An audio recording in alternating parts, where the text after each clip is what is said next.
Old Grandpa told y'all he was gonna talk to y'all every day. But here I am. You know, back about 1975, I was just a young, dumb, full of cum, old young man then. I went to work for the North Charleston Fire Department. And there was an old fella come up, man, damn police pull up, had him in the back, you know, and had him handcuffed. And I said, good God, man, that looks like old Pee-wee. I used to remember this old boy named Pee-wee Gaskins. And he was a crazy little shit, stood a little 5 foot, and he talked like me, you know.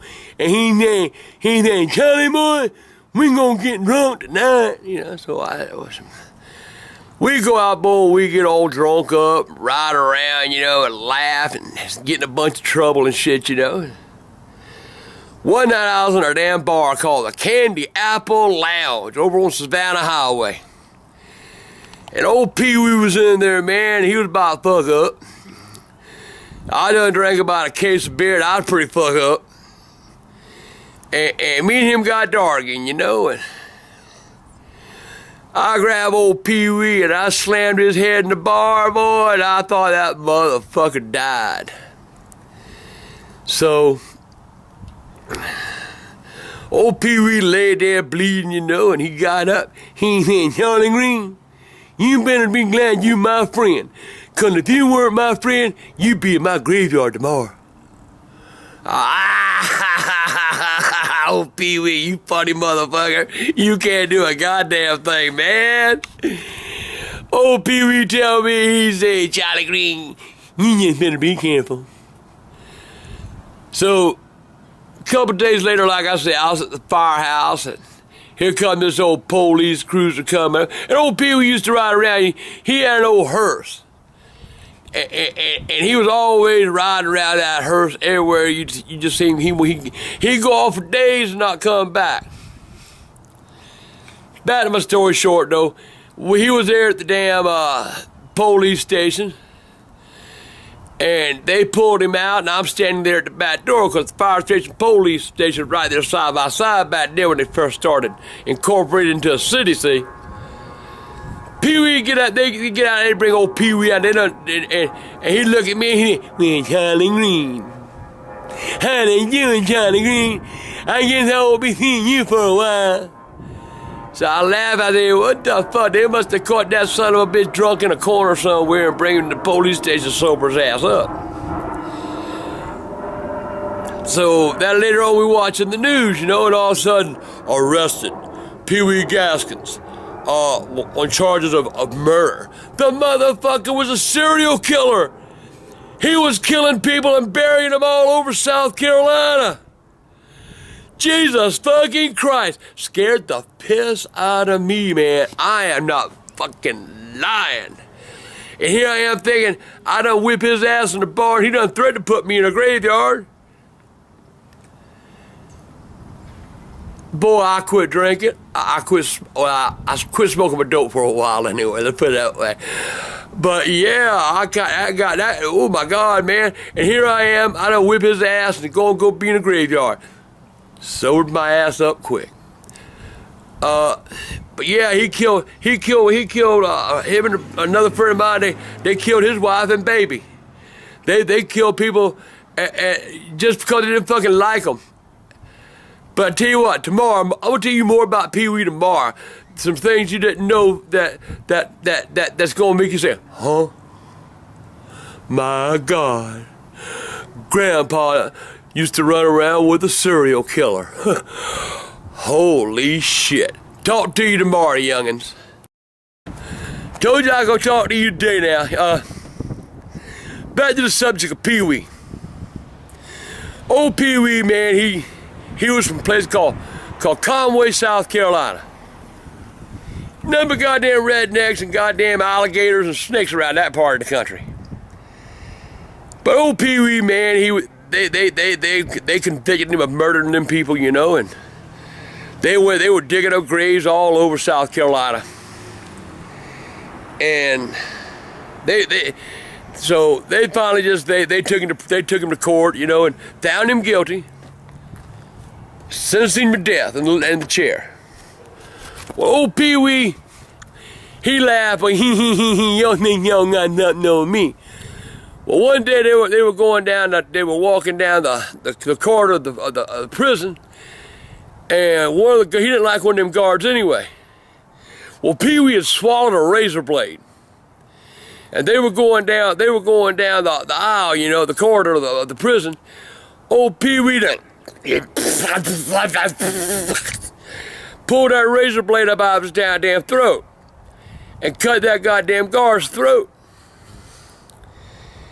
So they took him back to court. Now poor guard died. And they had another goddamn charge. They took him back, and they were gonna burn his ass. Pee Wee didn't give a fuck. He'd already gonna die anyway. What do you ever give a shit? And Pee Wee was an artist. Pee Wee used to draw pictures of himself in the electric chair with a fucking egg frying on his head and shit. You know what I'm saying? Pee Wee wrote me a letter one time while he was in prison. Sent me one of his pictures. Johnny Green, I miss you. You motherfucker, don't you miss me? Because I ain't got a goddamn thing to do with your motherfucking ass, you serial killing son of a bitch. I don't even fucking know you. But old Pee Wee, man, I swear so anyway, gave him goddamn death for killing the guard. Old Pee Wee didn't give a shit. Didn't stop him. He was fucking. Pee Wee was infamous. And tomorrow I'm going to carry this story on, but there's a lot more to tell about old Pee Wee. Your old grandpa's back in the day when he really didn't give a shit about nothing. You know what I'm saying? So I'll see y'all tomorrow, and I'm going to finish up this story with Pee Wee. The end is the best, and you save the best for last. Talk to you tomorrow, youngins. Old grandpa here. You know, the last 2 days, I've been telling you about old Pee Wee Gasky. That little motherfucker, that's how he talk, you know. Little short piece of shit, killing people, burying them. If me and him got in a fight, I whip his little ass, and he gonna threaten to put me in a graveyard and shit. Man. Well, then we'll finish it up. There was a guy in Myrtle Beach this fella killed his mom and dad. So he hired old Pee Wee to kill that little motherfucker in prison. And old Pee Wee, he was always out for a buck, you know. Got that little canteen shit, you know.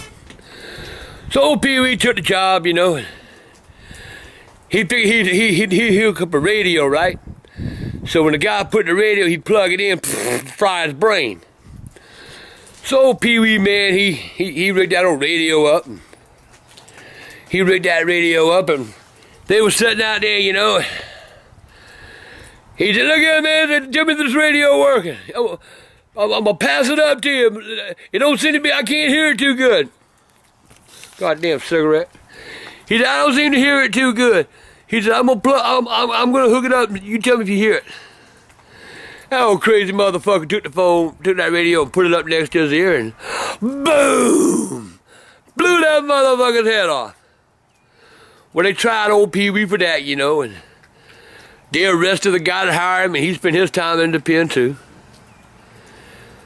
And they give old Pee Wee another death sentence. And that little motherfucker, he doesn't have like 8 or 9 goddamn death sentences, you know. But every time before they kill him, he'd tell them where a body was, and they go dig it up, and another court case, you know, he'd have to go back to trial and get another 5, 6 more years. Well, this time they just ignored his ass and cooked him, right? So, a few years later, they closed the old prison, you know. Been there for 100 years, you know, and they gonna rebuild it. They gonna tear it down, make condominiums. So they were doing a tour. Me and the youngins went on that tour. I took Michael and Charlie in there, you know. And now this here's where old Pee Wee Gaskins used to live. That much, you ain't kidding me. You see how little this motherfucker is? That's where you gonna end up. You don't straighten your ass out, I guarantee you your ass gonna be in the prison. Well, one of them made it there, but at least Michael ain't gone yet. Yet. Anyway, we looking at old Pee Wee's cell, you know, and I thought to myself, you know, old Pee Wee, from the days of running around, getting drunk and driving that little hunky he's all over the country, that little motherfucker. So, anyway, back to my story. I gotta finish this up. Old Pee Wee, man, we look up there on the wall, and there's a big motherfucking pentagram on the wall. And my oldest son said, Dad. I said, what, Charlie? Ain't that your name in the middle of that motherfucker? I said, oh my God, that little son of a bitch done put me in a pentagram on his wall in prison. Motherfucker hated me. Woo! I'm glad that little short shit dead. But Pee-wee, he gone, but he's far from forgotten. He ruined a lot of families. He ruined a lot of people. But old Pee-wee will live forever in the minds. And I guess he was the son of Satan. I see y'all tomorrow with a brand new vlog. Bye, youngins!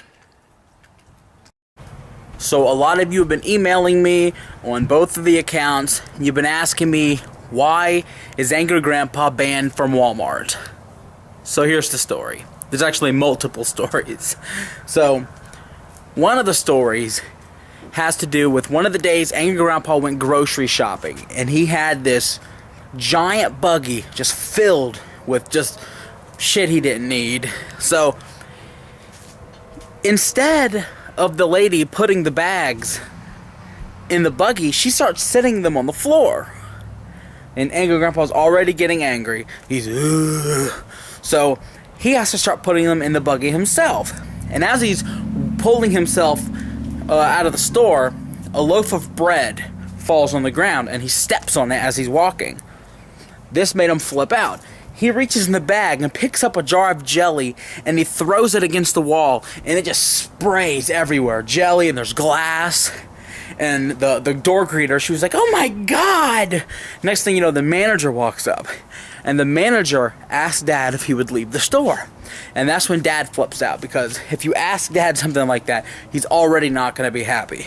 So after the manager asked Dad to leave the store, Dad walks up to the wall where the jelly is and starts rubbing his hand in it, then grabs the bread and starts smearing a piece of the bread with the jelly and goes to eat it. Hey, motherfucker, I'll eat me a glass and goddamn jelly sandwich. That's word for word what he said. Now, the manager tells Dad he needs to leave the store. Dad still doesn't leave. And there's a lot of cars. Dad instead starts screaming about how it's because he's white, it's because he's poor, and Obama this, and at this point, security walks up. And instead of walking Dad out the store, they walked him to the back, to the other side of the store. The next story comes when Dad went to the tire center because he needed new tires on the van. He goes out there, and there's a guy walking out of the tire center as he's walking up. And Dad says, hey, I need to get some tires. The guy, the dude's attitude was rude. He looks at Dad, and he says, I'm on my break. So Dad proceeds to stalk the employee around the Walmart store. He's following him going, I'm on my break, motherfucker, I'm on my break, I'm on my break. And he won't stop. Security comes back. They already remember him. They said, you're not even supposed to be here. They kick him out of the store. They say next time they're going to call the police. Now, there's been other times he's tried to go in, and now they recognize him. He'll get into the store and he starts shopping, but midways they'll come up to him and ask him to leave the store. He is not allowed in Walmart. Unfortunately, there's another story to tell from a totally different Walmart. This story, Angry Grandpa walks in there and he goes to the deli section where they cut the meats and stuff, and he goes in, he orders about 5 or 6 pounds of roast beef. Now 5 or 6 pounds didn't fit in one of those packages, so they put all of his pounds of roast beef in like three different clear packages, but only labeled one with a price tag, and the price tag was like $35. He was already pissed off about that. When he gets something that's too expensive, he always does the same thing. Goddamn, better be some good goddamn roast beef. So the roast beef was too expensive already for him. So we get to the register, and the lady doesn't see separate packaging markings on the packages, and I'm gonna call management. And so I tried to be nice. I was like, oh, I'm sorry, ma'am, that's actually for one.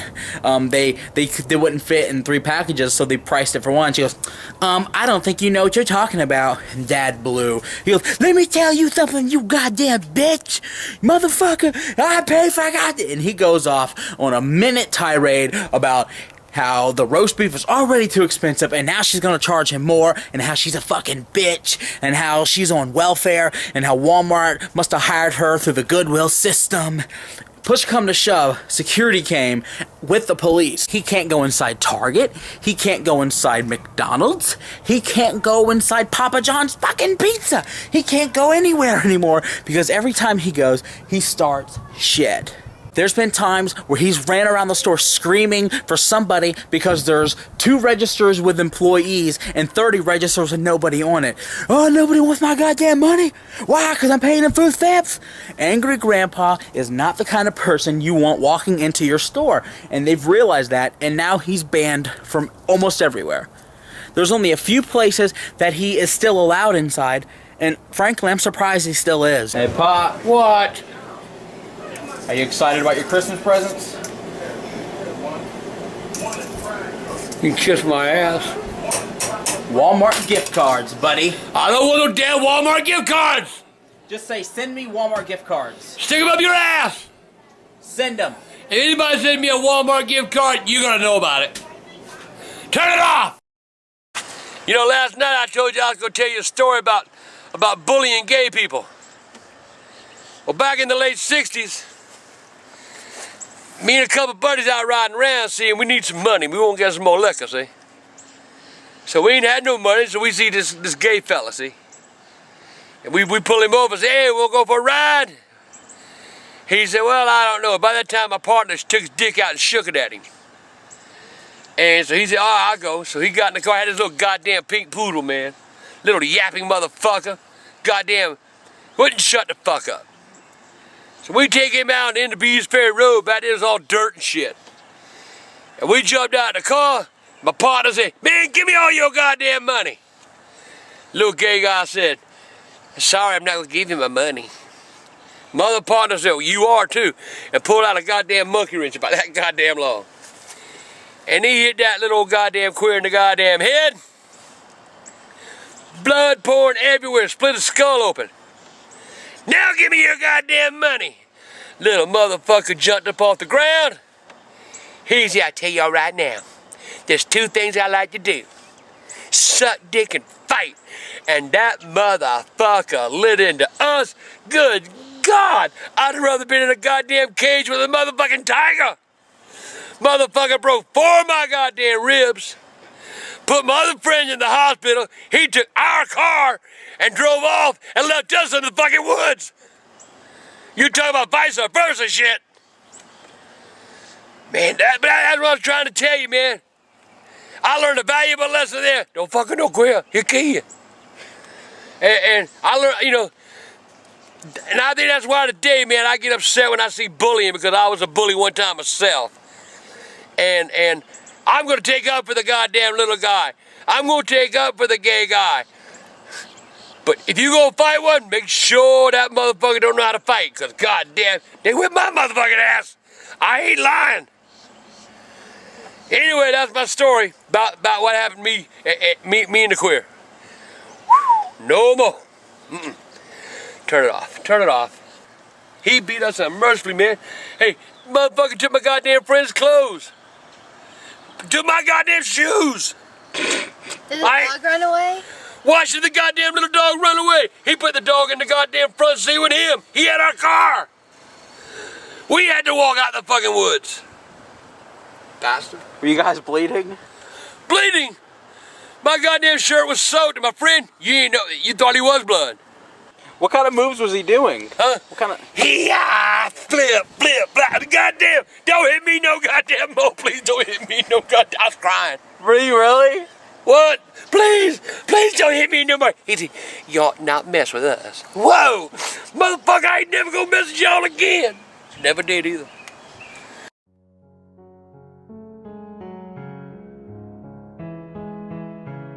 Okay, it is really noisy all of a sudden, isn't it? Okay, so a lot of you have been requesting that I tell you stories about growing up an angry... There are ice cream trucks on both sides, there and over there. Okay, I don't know what it is The ice cream trucks in the neighborhood just decide to come out while I start recording. It's a competition. Who can sell more ice cream? I think it's more like, let's see how loud I can turn my volume up. It's a little loud, huh?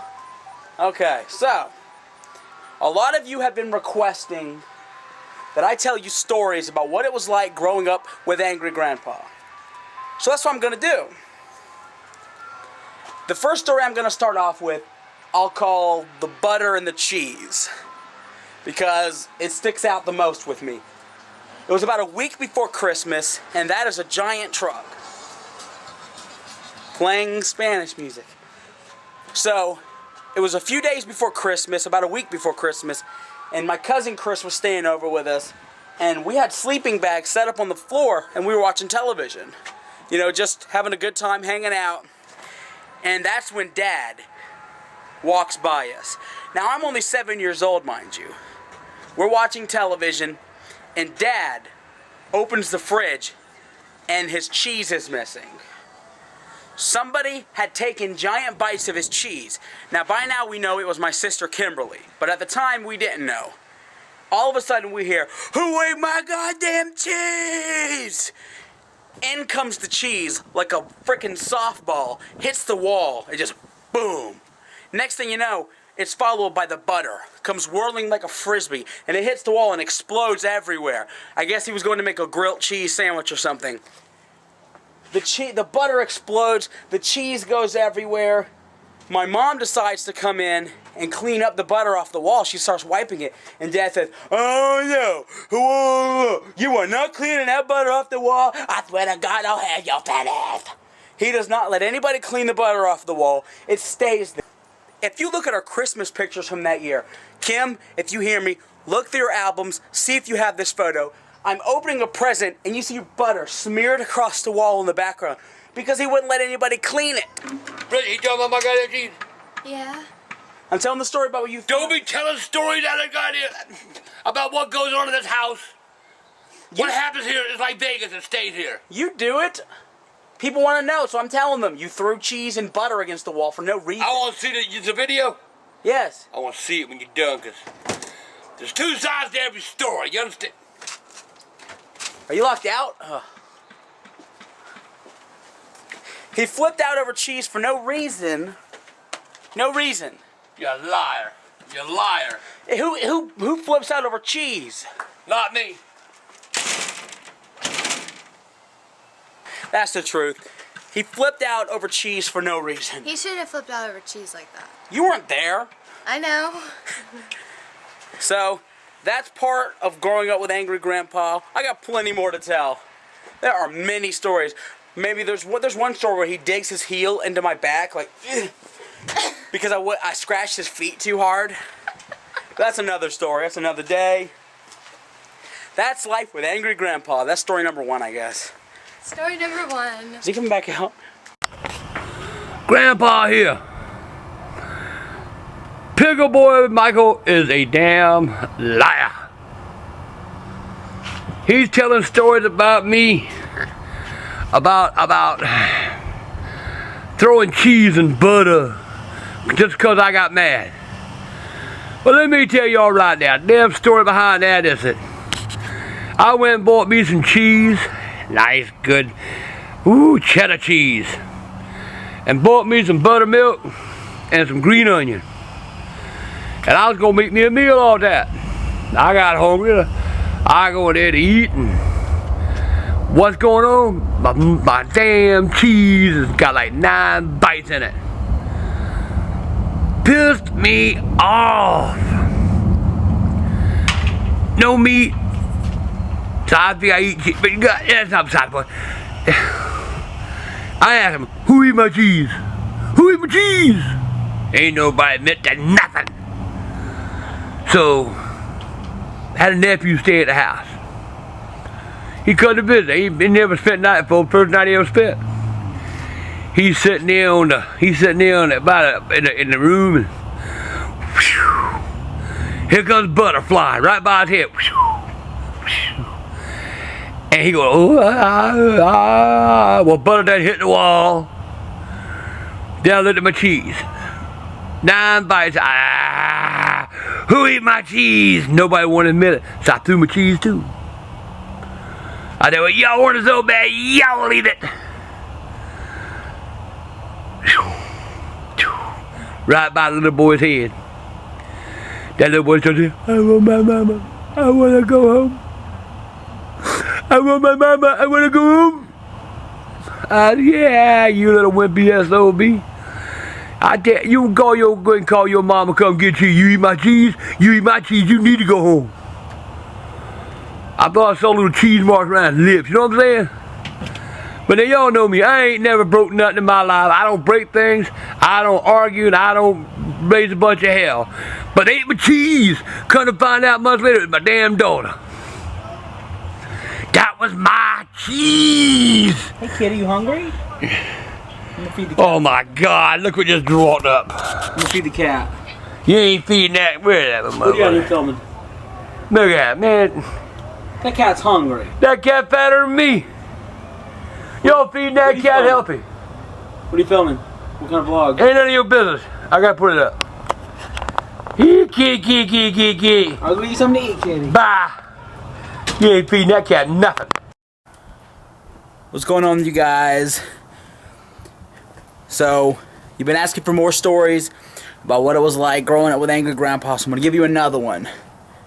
This one comes from a time in Angry Grandpa's life when he started hanging around with this biker gang up there in, I think it was around Spartanburg, little upstate. The way it started is Angry Grandpa used to go to, you know, flea markets and stuff, and he'd go selling crap like flags and leather vests. And he had these like cowbells. It was like these like, I don't know what the hell it was made out of. So selling all this crap at the flea markets, this group of bikers comes up. And they asked Dad if he's interested in setting up his booth at one of their festivals they have. And it's not really a festival as much as it's about 100 bikers getting together, getting drunk, and not buying anything, asking for free shit, and Dad giving it to them. So it was New Year's Eve, and Dad has decided he's gonna set up at one of these little get-togethers. Dad gets wasted. He gets shit-faced. It's the first time he actually drinks in years because he used to have a drinking problem, so he stopped. And this is the first time he drinks in a long time, and he gets just completely annihilated. We're talking 10, 15 beers, a pitcher of White Russian, a bottle of Hot Damn. He was getting wasted. And all these bikers, yeah, Charlie. That's when they started calling him Pie. I don't know why they started calling him Pie, but they were calling him Pie. Yeah, come on, Pie. Drink it. Pie. And he's so fucking wasted. He starts giving out his leather vest. We paid over $100 a piece for these things wholesale, and they were selling for almost $400. And he's just giving them out. These things are expensive. Hey, have it. He's got knives for sale. He's giving those away. We're losing a lot of fucking money because he's wasted. At some point, Dad becomes Superman when he gets wasted. It's like the person who's drunk who thinks they can beat anybody's ass. So like, well, I'll tell you what, motherfucker, I'm gonna fight. The guy in Bridget is bringing the dogs down. Hey there. What are you doing? I'm recording a vlog about when Dad got really drunk and started shit with a bunch of bikers. Ooh.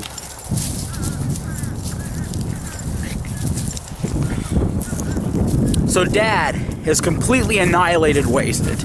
And he decides he is gonna start shit, dogs are fighting, with the top dog over there with the bikers. So Dad takes a picture of White Russian. Oh, that's it. I'm gonna go find Scuzz and I'm gonna beat his goddamn ass. Now, this guy Scuzz was the baddest motherfucker you're gonna know. This guy had a gun on each hand. He just got a couple of knives from Dad, and he ain't somebody you wanna fuck with. And he wasn't. Dad decides to go in there. Dad's like, I'm gonna kill Scuzz. Dad's walking. Scuzz! Where you at, motherfucker? He finds Scuzz. Scuzz comes up. What the fuck you want, fat man? And Dad looks at him, and Scuzz looks at Dad, and they're face to face. It's like an epic moment. And they're looking at each other, and Dad goes, let me tell you one thing, motherfucker. Let me get you a drink. These motherfuckers get wasted the rest of the night. Scuzz pulls out his gun a couple of times, shoots the ground of the damn bikers clubhouse. Dad wakes up the next day. What the fuck happened last night? Well, Dad, for one, you tried to kill a fucking biker. For two, you gave away all their shit. And three, you spent the rest of our money on alcohol. You got a drinking problem. One time I was in a Pizza Hut. I was working there, you know. And this boy come in, he ain't like our pizza, all drunk up, you know. Say, I don't like a goddamn pizza. I said, well, sir, you know, I'm sorry, you know, we'll give you money back, you leave. He tell me, I don't like your goddamn pizza. I'm gonna make you eat it. I said, sir, please sit down. I ain't eating your pizza. So anyway, I tell him, I said, look here, Bo, best thing you do, here's your money. Get in that goddamn door and go. He tell me, I'll show you. And about that time, he done swung at me and threw that pizza in my face. He did. I had a pizza cutter in my hand. I done sliced his face, man. Motherfucker looked like goddamn tomato sauce all over a pizza. I ain't eating no trash, nobody coming up. And I bet that sucker never again. But anyway, the police come, you know. What happened? So I tell him, I say he drunk. He fell, cut his damn face up. But he was drunk, so they ain't believe him anyway. They believe me. I had an honest face. So just remember, you ever see me in the street, don't fuck with me, because you out there got that pizza kind of cut your face up. I ain't fucking with you. And you keep messing with me, you gonna wish you never done it. So, I tell you what, tomorrow I'll have a better vlog. I'll be thinking about it tonight, and I'll talk to you later. Kidbehindacamera here. I'm gonna tell a story. I wanted to say this story in front of Angry Grandpa. Dad, say hello to the camera. I'm busy with my... Go away. Hi, camera. Go away. I wanted to say this story in front of Angry Grandpa because I didn't want people to run back and tell him, and he tried to deny it. I'm saying it in front of him. This is the story about when Angry Grandpa shit his pants at the gas station. Oh, man, come on. You want to tell it? I ain't telling them. So we were at the BP. This was a couple years ago, about maybe 6 or 7 years ago. We're at the BP, and Angry Grandpa has like a drink. He's got some gas he's gonna pump. He's got some oil for his car. And he's standing in line. There's like 4 people behind him. There were like 2 people in front of him. And he goes, goddamn, I got a fart. Want to see what happens next, Dad? I'm busy talking to people. He's busy on his Facebook.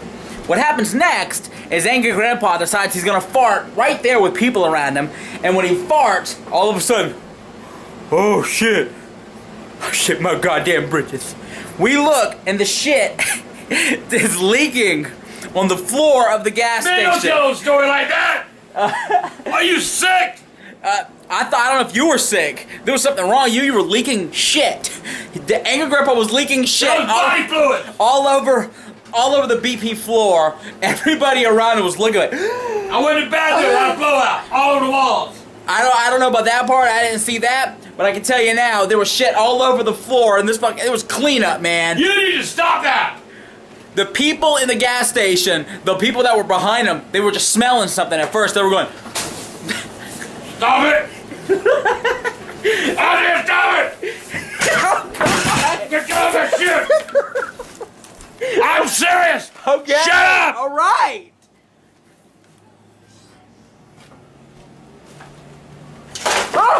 Oh, what the hell?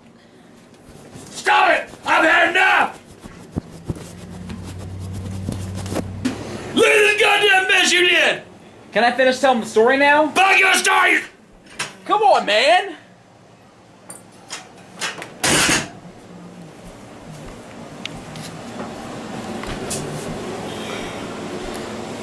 I'm gonna bust your ass! All right. God damn, you made a mess. So Angry Grandpa shit his pants. Oh, goddamn! You alright? God damn you!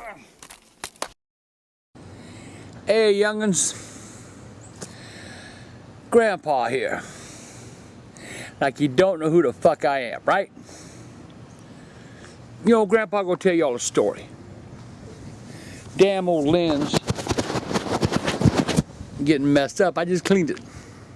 I'm pretty now. You know, this is a story I don't want to tell. This is a story that scares the shit out of me when I think about it. Many years ago, I had a hernia. And it was the size of a fucking basketball. Damn lens, I swear to God. It was the size of a basketball. I had to take it out. And they told me there was going to be complications. Damn, I don't like telling this story. Anyway, doctor said I was going to be in the hospital for 3-4 weeks. Which, I needed the rest anyway. Anytime you can get away from grandma for that long, it's good rest. Anyway,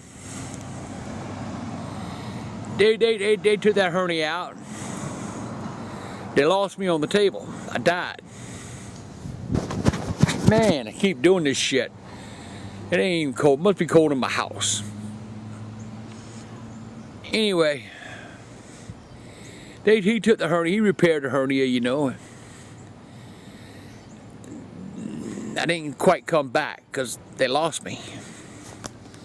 And this went on for like 3 weeks.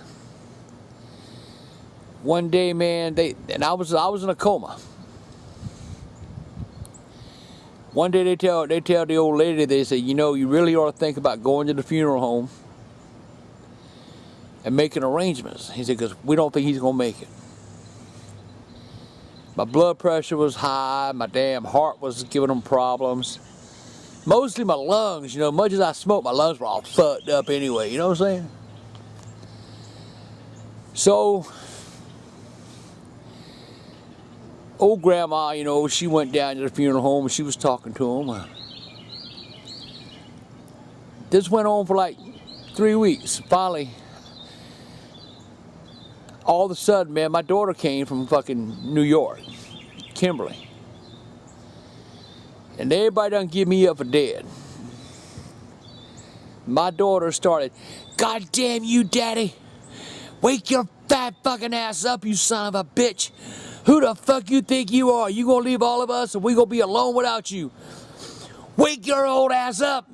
Dad, I love you. We all love you. Wake up. I woke up. I get missed to tell the story. Nurse told Kimberly, said, they came running in the room because they had me hooked up to monitors that was showing outside in the damn nurse's station. And all of a sudden, vital signs started coming back. I had a pulse again. I was living. They went in and Kimberly said, "Oh, I'm sorry. I didn't mean to upset him." Nurse said, "Hell no. You do whatever it is you're doing because you making him wake up." Hard story to tell. And there I was. My eyes were open. I was looking around at my daughter. By then, Tina and the other kids came in, you know, my grandkids. And I started telling them what I seen. This is going to be a long vlog, so y'all might just open your beer, get you a Coke, cup of coffee, smoke a cigarette, whatever the fuck you got to do, because it's going to be a few minutes. Old grandpa, boy, I started telling stories, man. The demons, man. There were demons in every corner of my fucking room. They were sitting in my bed. They were saying, "Come on, Grand Charlie. Come on, Charlie, you mine. You next. Come on. We waiting on you. We waiting on you."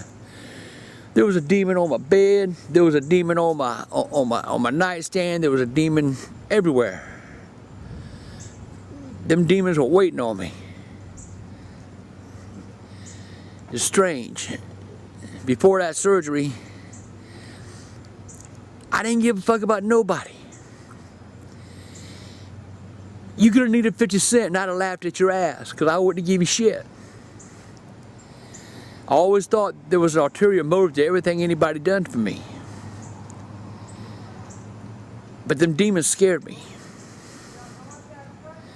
Them demons were after my ass. I mean, I knew I was going to hell.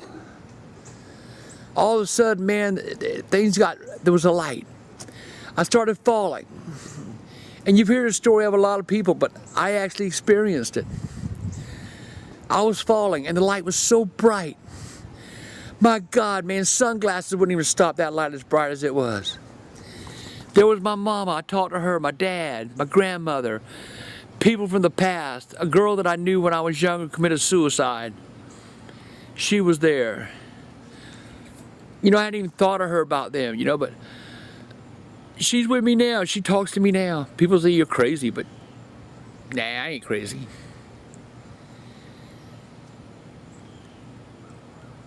I was falling, the light was so bright. I kept falling. All of a sudden, man, it got so goddamn bright. I had to like, and a voice came from nowhere and says, "Not now, Charlie. Maybe later, but not now." And I woke up, and I heard my daughter hollering and screaming at me.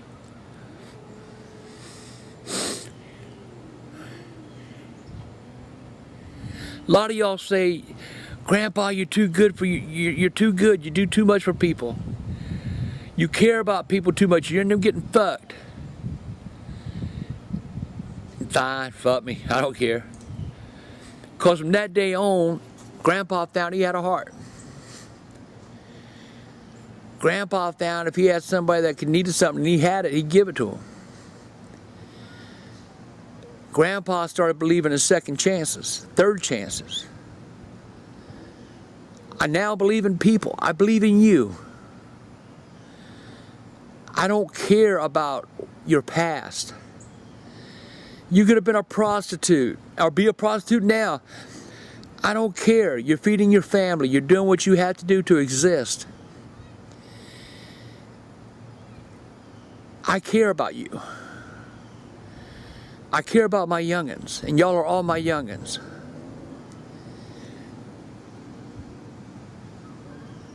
Recently, I had a little heart problems. And it brought all this back to mind. That's why I'm doing this vlog now, because y'all need to know what Grandpa's been through. I'm going to be covering that this week. Grandpa's life. And I know y'all ain't gonna like this because I ain't being fucking crazy and I ain't being fucking mean and I ain't breaking nothing. This is my corner. This is Grandpa's corner. This is where I can talk to you. I love you. I love all y'all. Give people a chance. If you're, you know, I don't even have a Facebook right now because of people fucking with me. People won't leave me alone. But you know, I guess that's what happens when you got Grandpa. Anyway, I'll be talking more about this. Bye. And there are my wings. Ha! Food. Thank you, Michael. What's going on, you guys? Kidbehindacamera here. And I just finished watching Dad's video about the time he died. And I figured it's something that I could talk about too. Because, you know, I remember exactly when this happened, actually. And it's sort of like an agreed standpoint, because I went to wrestling the night before he went into surgery. We didn't know that it was going to be such a major surgery. The doctor told us that he'd be in and out. He'd be home, you know, within the day or the next day or so. He said he would need like a day to recover and he would come home. So we didn't know it was going to be a major surgery. So I went to Raw in Columbia the night before. It was the Raw Homecoming or whatever. It was in October. Like 2006, I think. 2006. It was something. It was like 2006 that this happened. And, you know, he goes to the surgery. He got a bypass surgery when he was younger, and it was botched. And the netting or something broke, and he had a hernia. It was big. Half of his stomach was part of the hernia, and then it started protruding out. And so he was really bad off, and we finally found somebody who would do the surgery. And he did the surgery and died on the table. I remember we were all at home. we lived in this little piece of shit trailer, way worse than the one we actually lived in the grandpa videos. And we were sitting there in the trailer, and phone rings, and they said, you should probably come say goodbye. This was that day. In his blog, he recalls it as happening, you know, a week, 2 weeks later. The day he got the surgery, they called us and said to come say goodbye, because he's going to die. They had already lost him on the table, and they kept trying to bring him back. And we went to the room, we all went in, and he had all these machines hooked up to him and stuff, and we were all saying goodbye. You know, I remember he had, the doctors were in there watching and stuff, and Mom was crying, and we were all crying. My sister wasn't able to say goodbye because she was living in New York at the time. And the machines were, like, turned off. He was dead. There was no noise coming out of them. And we all said goodbye. And we left off to the funeral home to prepare for a funeral. And we didn't have a whole lot of money. You know, we had my money coming in, because I have had the same job for years. I've worked at the same place.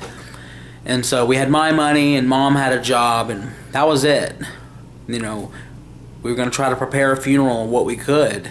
You know, he always told us he wanted to be cremated, so we were looking into that. It was cheaper anyway. And I hate to say we're going to cheap our father, you know, on his death, but we didn't have a lot of money. There was nothing we really could do. And so we were looking, and the phone rings, and it was the doctors, and they said, hey, you know, we got a signal out of him. He's not awake, but he's alive. And so Mom decided to go to the hospital. You know, she stayed at the hospital every night. She didn't come home at all. We would come visit ourselves, and there was no sign of getting any better. The doctor told us we probably should go back and plan that funeral. You know, even though they got a signal, they don't know for how much longer. So we need to plan a funeral. And, you know, a couple more times, you know, he died on the table again, right there in the room. You know, I remember we were sitting there, and you hear the beep, beep, beep, and every time a little noise would happen, what is that? You know, you'd hear like a cheet, cheet. Yeah, I don't know what the fuck all these things were, and so I kept looking, and then finally, beep. It was a fucking flat line. Everybody rushed into the room.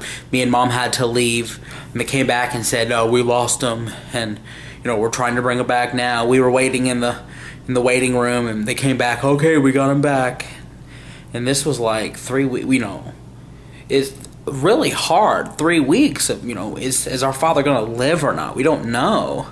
And he wasn't awake for 3 weeks. He was unconscious. He was in a coma for 3 weeks, dying while he was in a coma. My sister decided to come down from New York because she wanted a chance to say goodbye to our father. If he were to die on the table, she would really horribly regret not saying goodbye. And Kim was looking at him on the table, and he looked peaceful. And Kim just started crying right there in the room. And she says, you know, just like Dad said in his blog, she started screaming, "You're not gonna fucking die. Get the fuck up off the fucking table." And his eyes opened. For the first time in 3 weeks, his eyes just opened right there on the table. And the first thing he does when his eyes open, he starts like, you know, he was panting and looking around and stuff. And that's when the nurses came running in the room. And he grabs one of the nurses by the shirt, and he starts going, "Let me back, send me back." He was screaming to send him back. He doesn't want to leave. He doesn't want to leave yet. And then he started to come to and look around and started, you know, it was a very weird experience. I just remember they were telling us we have to leave the room, and Kim was apologizing, and they said, "Whatever you did, you just woke him up." And he started telling us, you know, "I saw Mama. I saw my daddy. I want to go back." He was very childlike in his mind when he first woke up. You know, he didn't know who we were. He didn't know I was Michael. He didn't know Mom was Mom. He just knew that he just saw his mom and his dad, and he wanted to go back and see him again. I'm surprised I didn't cry telling that story, actually, because I get sad thinking about it, because I don't like thinking about my father dying, but... So, yeah. He died on the operating table, and came back to life, and he tells us he saw heaven and stuff. I don't believe in God, and I don't believe in heaven, so I'm sure there was some sort of explanation, but what can I say what he saw? I don't know what he saw. All I know is that it was weird. Hey, young, it's me, Grandpa. Got a little story I want to tell you. A little cute joke. Back when my kids were younger, lady come knocking on the door, says she was from the Department of Social Services. And Charlie, he was like about 12, 13. And I said, yes, ma'am, can I help you? She said, yes, I've got a complaint against Charles Green. And I said, I'm thinking my boy, right? I said, what the hell has he done now? I said, what's the problem? She said, well, we've had reports that Charles Green is walking around shaking his thing at his kids. And I'm going, what the fuck? Nah, that shit ain't happening. I said, he might do a lot of shit, but he don't do that. She said, I'm not talking about him, I'm talking about you. Hang on a minute. And I was like, what the hell? Lady, you ain't talking about me. And she proceeded, going through her spiel, well, this was reported by somebody, and we have to, investigate, and if this is found true, blah, blah, blah, blah, blah, blah, blah, blah, blah. And I'm thinking, you a dumb fucking bitch. I would never do nothing like that. So I asked the girls, I said, don't tell somebody I'm shaking my thing at you. No, Dad, we never told nobody. You don't do that. Said you lying, them goddamn lying motherfuckers out there talking shit about Grandpa. But I said Charlie, because I wasn't called Grandpa then.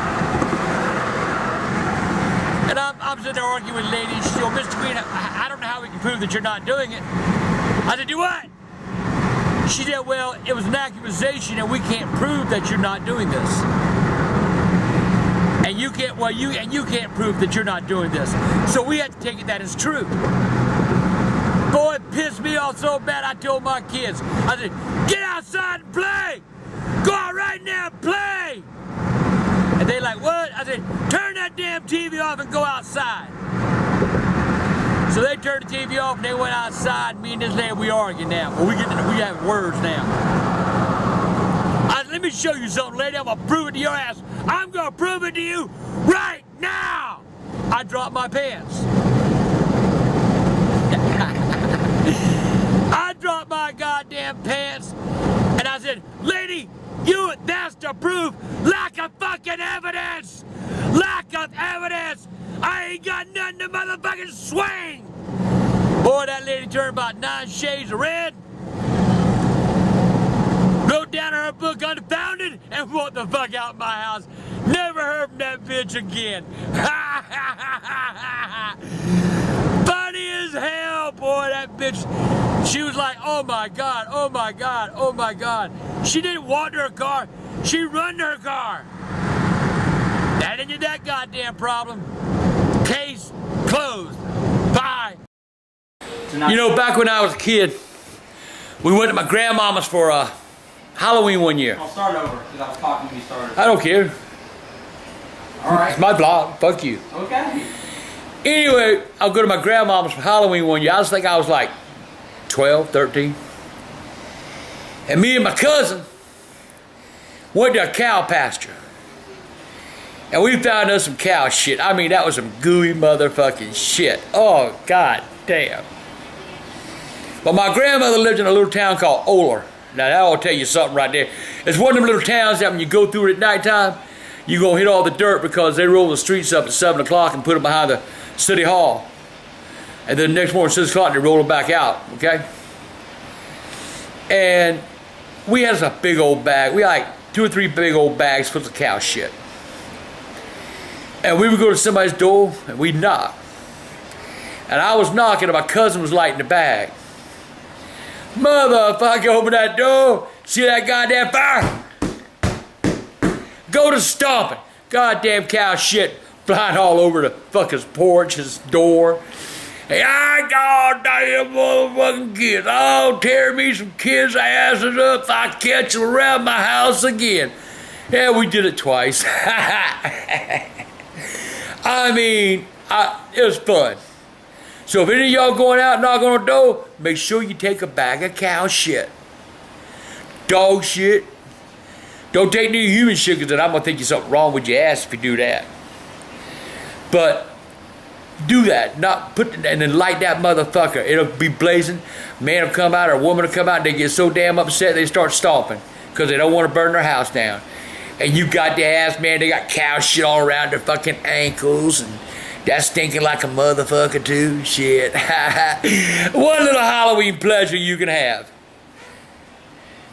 Tell you a joke. Little girl goes to the door, knocks on the door, hollers, "Trick or treat!" Old lady answers the door and she said, "Honey, that was cute. Say it again." Little girl said, "Trick or treat!"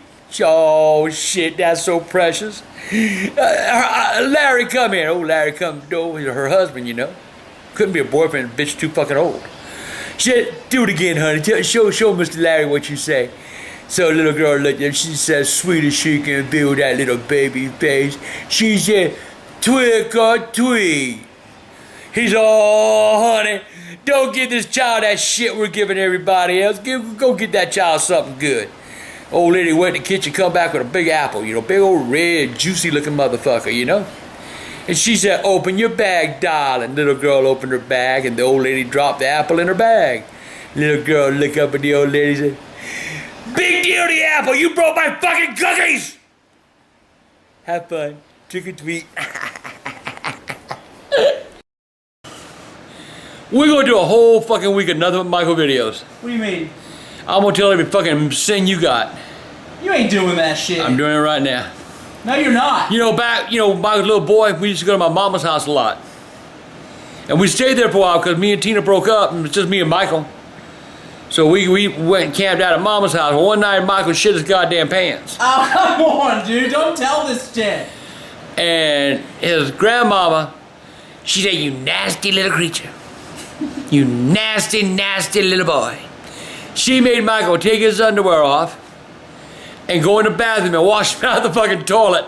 Michael, stop. Making fun of me. Until Michael finally learned to quit shitting his pants. But that he never learned. Then he got smart. He shit his goddamn pants, throw them in the corner. God. You go in there and goddamn look, and goddamn rocks. Stop it. God! I guarantee you, I used to have to buy Michael underwear every fucking week because Michael would shit them up Why, Michael? Stop it. Why? and smell. Goddamn. I didn't know this. It's true. He wore a shirt one time, I swear to God, that we had to peel the shirt off of him. It came off of him in strips. That is not true. That is true. Is it true? That's true. Ew, dude. You wore that motherfucker every day and every night. What? And one day I was gonna wash the motherfucker and I wouldn't take it off of you, and I grabbed it off the shirt and it came off in pieces. I said, I think God it was damn. the NWO shirt. Yeah. It had like It was an NWO shirt. Did you? It had mildew stains all over it by the time I took it off, I remember. Like little brown spots all over it. I'm telling you, Michael was fucking nasty. I wore that to school. Oh my God. He'd wear it, holy as hell, boy. He'd wear it to school. He was religious back then. He wore holy clothes. Enough making fun of me. But anyway, but yeah, and socks. The motherfucker, he wouldn't take a bath so many times. He looked like he had socks around his legs. He never had to wear real socks because goddamn, there's so much dirt it looked like socks. God. I finally had to give him a bath one time. I had to use a goddamn toilet brush That's true. because the goddamn shit was caked in his fucking ass. School told Dad that we were going to call DSS if I didn't get a bath. Yeah, they would call DSS if he didn't get a bath, and I went to give him a bath. You ain't had a bath, boy? No, Dad. When's the last time you had a bath? About 3 weeks. Oh, fuck, no! No! I took him to the bathtub, turned that water on that little pecker, and I took the goddamn toilet brush, I was scrubbing his ass down. That's true. You know, he didn't learn his lesson, he still did no baths. I take a bath every day now. You're a liar. You don't take a bath. How many baths do you take a week? Lately, every day. How bad? I'm Mr. Clean. Lately. You know, it's probably a phase. It's fake. Michael gets in, runs around the water, and jumps out and says, I took a bath. That's what he did with his Yeah, little. exactly. He'd run around, ooh, I took a bath. Oh no! Making fun of me here. He would go in the goddamn bathroom and take the goddamn thing. I'm wet, Daddy. My hair's wet. That's true. I forgot about that. He was nasty. He wouldn't take no bath. He'd just go in the bathroom, turn the water. You got the water on, why not get in the motherfucker? Not Michael. My hair's wet. Oh no! His bath now is just laying there. Tell And him. water is like... And lie! Oh, one time, I'll say this story for the next one. It's gonna be a good one. I'll see y'all later. Bye. I get so fucking tired of Michael telling these stories about me. And, you know, he tries to embarrass me, which don't ever happen anyway. But, you know, Michael was a little boy. Michael run around with goddamn nasty. Shit running down his legs. And the best part. Don't you tell it. Here's I know how- what you're saying. Here's the way Michael used to run around all the time. His goddamn stomach. Shirt above his stomach, he walk around like goddamn little pregnant baseball or basketball or some shit. You talk about a little son of a bitch that he, you know, and eat. That little fucker could eat. We go out somewhere, man, and he'd order like 3-4 hamburgers.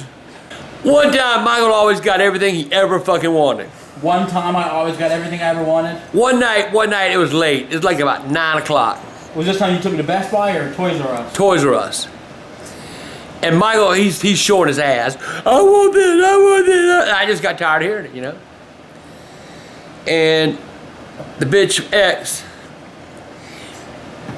you need to get it for him. So fuck it, come on. Here it is, like 18 degrees outside. Yeah, I remember the wrestling ring. 9 o'clock at night, we drove 55 fucking miles so Michael could get a wrestling ring. Spoiled ass little brat, and he's still spoiled. I am not. I got nothing anymore. Y'all need, I tell you what, y'all need to check out his crib. Michael, do you need to take them on a tour of your crib? I bought myself everything that I own. Michael's house looks like the motherfucking inside of Best Buy. The motherfucker's got 3 or 4 big motherfucking screen TVs. He's got computers laying all over the goddamn house. You're right. He's got wires running from one end to the other. He's got goddamn, I think he's got 2 or 3 fucking Xboxes and the Netflix and all this other shit hooked to it. I got like 500 Blu-rays. He's got like 500 Blu-rays. The motherfucker, they need to change it from Best Buy to Michael Buy. Y'all need to get him to take you on a tour of his crib.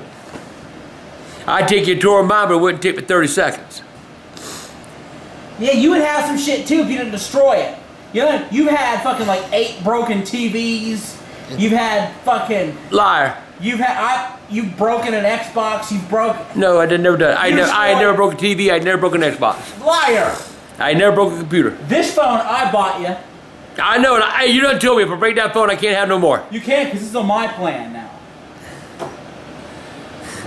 See No how more he straight talk. You all see how he's treat? Yeah, fuck you, straight talk. How am I treating you? By getting you a freaking Galaxy S4? You know what is wrong with Michael? Nothing. I'm a good son. He's well, yeah. I'll give him that. He is a good son. But he was just so spoiled as a kid. I mean, he's always nasty. One time he went running outside to play, fucking shit running down the back of his leg. He was too lazy to go to the goddamn bathroom. That's true. I'm embarrassed about that. That's true. One time, Michael. Oh, I got mad at Michael one day. I said, Michael, if you don't stop, I'm gonna pop that bicycle tire if you don't stop. What did the motherfucker do? He popped his own bicycle tire. Tell me, go ahead, I done it. You probably bought me a new bike that night. I had to go buy a new goddamn bicycle. You know, Michael was a very spoiled child. He was not sheltered at all. Yeah, you were. I didn't do drugs. Let me tell you what he would do. I swear to fucking God. Michael, I would give him something, you know, like we'd go somewhere and I'd always buy him something. He going looking for his brothers. Just go, nanny, nanny, boo, boo, you can't have none. Every motherfucker. You know you loved it. I was your favorite. But I didn't tell you to torment your goddamn brothers and You sisters. probably laughed your ass off. You torment poor Bridget. I feel sorry for Bridget. I don't torment Bridget. Does he torment you? Yes. See? Dad said the inside of our apartment looks like Best Buy. It does, doesn't it? No. Shit. Anyway, I use my credit card. I can't even get one. Anyway, Michael and Bridget gonna take you on a tour of the crib. And that goddamn dog. Anyway. Bye. Michael, let me tell you about Michael now. He was so fucking nasty. I told you about the shit running down his leg because he didn't want to go in the house and go to the bathroom. So he just let the shit run down his legs, see? Smells something funny. What the fuck's that smell? Damn, something stink. Michael, you take a bath? I took a bath, Papa. I took a bath, Daddy. I took a bath. Michael went to walk away and goddamn brown stains running down his fucking leg. Goddamn! Stop fighting. Stop being... One time, Michael, he was playing. He didn't want to stop playing. And he had to shit real bad. Don't tell this story. Michael took a shit, caught it with his hand, and threw it. It was in Dad's bathroom, too. And kept right on playing. It was in your bathroom. That's the worst part. I could have shit in the toilet, but why? Michael would not go to the bathroom at night. He would lay there and piss the bed. I was cleaning his room one night, and I smelled something funny. And the corner smelled like shit. Couldn't find out. Michael get up in the middle of the night, he's scared of ghosts. He wouldn't go to the bathroom, he'd go to the corner and piss. Enough. Am I lying? No, I'm not a liar like you. I won't deny it. Michael would go a goddamn 2 weeks and tell me, I took a bath. Ain't had no bath. 2 weeks later, goddamn dirt, so goddamn crusty on him. Looked like goddamn the top of some dried planet somewhere where the damn, it's so dry it's just all flake. That was Michael. I'm gonna add to this vlog. Oh, you ain't adding nothing to my vlog. One time, Dad thought I was in the room. I was like, I'll be back. I went to my room. I came back early. I turned around. Dad's pissing on the clothes in the laundry room. Dad, I look over. Dad's going. I'm drunk. Dad's going. I'm drunk. You were sober, you liar. Dad's just sitting there pissing in the laundry room. All our clothes. That ain't true. They get washed anyway. That ain't true. Yes, it That ain't is. true. It is true. That ain't true. Yeah, it is. That ain't true. You dirty motherfucker. You try to blame being drunk. We lived in a metal field. You were sober. I was drunk. No, you weren't. I used to have that goddamn wheelchair and I'd ride up and down the goddamn. God. But hey, Michael was a nasty little creature. God. Michael would even wear dirty clothes to school. Because, Michael, we gotta wash them clothes. I gotta wear them to school tomorrow, Dad. You got time to wash them. The motherfucker smelled like a goddamn wildebeest.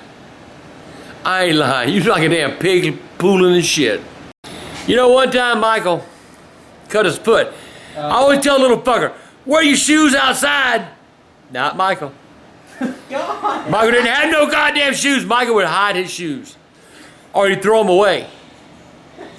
Or because he didn't want to wear them. And we lived in the country. Dad would beat me around One the night, house. well, shut up. Dad would follow One me with night, the belt. I'm telling. Dad would follow me with a belt. Where's your shoes? I would. Where's your shoes? I'd follow his ass all through the house. Where's your shoes? Pop on the ass every time he went to find a shoe. Yeah, ass. We'll just pretend it was ass for the video. One time I was at my mama's house, you know, and he called down there, Daddy, Daddy. I said, what? I need a Band-Aid. I said, man, fuck you. I hung up. I was still talking to Grandma, all right? It's true. 45 minutes later, I go home, and there's Michael on the goddamn porch. Goddamn, more blood like a goddamn murder scene, you know. I was wrapped in a sleep. Michael's wrapped up in a sleeping bag, and that motherfucker drenched to blood. I'm going, what the fuck? I tried to tell you, Daddy, I need a Band-Aid. Band-Aid hell! I needed a fucking tourniquet. Called his goddamn mom and said, get this baby to the goddamn emergency room quick. Went in the emergency room, they sewed him up, he didn't bleed. He didn't, you know, took care of it. No, they didn't take care I'm of it. telling the goddamn story, shut up. You know, he was sewed up, you know. So about a week later, he just bumped it. Boof. Blood pouring again. Ah, goddamn, man, I'm tired of this shit. Fuck you, Michael. You a pain in the ass. Back to the emergency room. Oh, and they sewed him up again. About 3 weeks later, he bumped it again. Blood everywhere. This time we went to a damn specialist. The goddamn specialist took his foot and his scalpel and cut a hunk of fucking skin off. Never gave Michael a shot. Just went shh. And Michael went, ah! It didn't hurt. That is not true. The motherfucker was already dead. You didn't feel it no more. That's the biggest lie I've ever heard. My whole foot, the bottom of my foot was covered in black gunk. And this was like months later too. It wasn't like weeks later. No, I was not. You like just like erased a part of your life. You know, I wish I tried to about last year.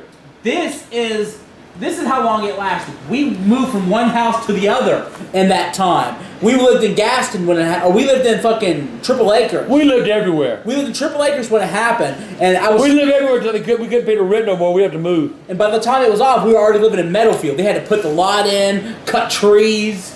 So my whole bottom of my foot was black, and this motherfucker, no medicine, just takes a scalpel.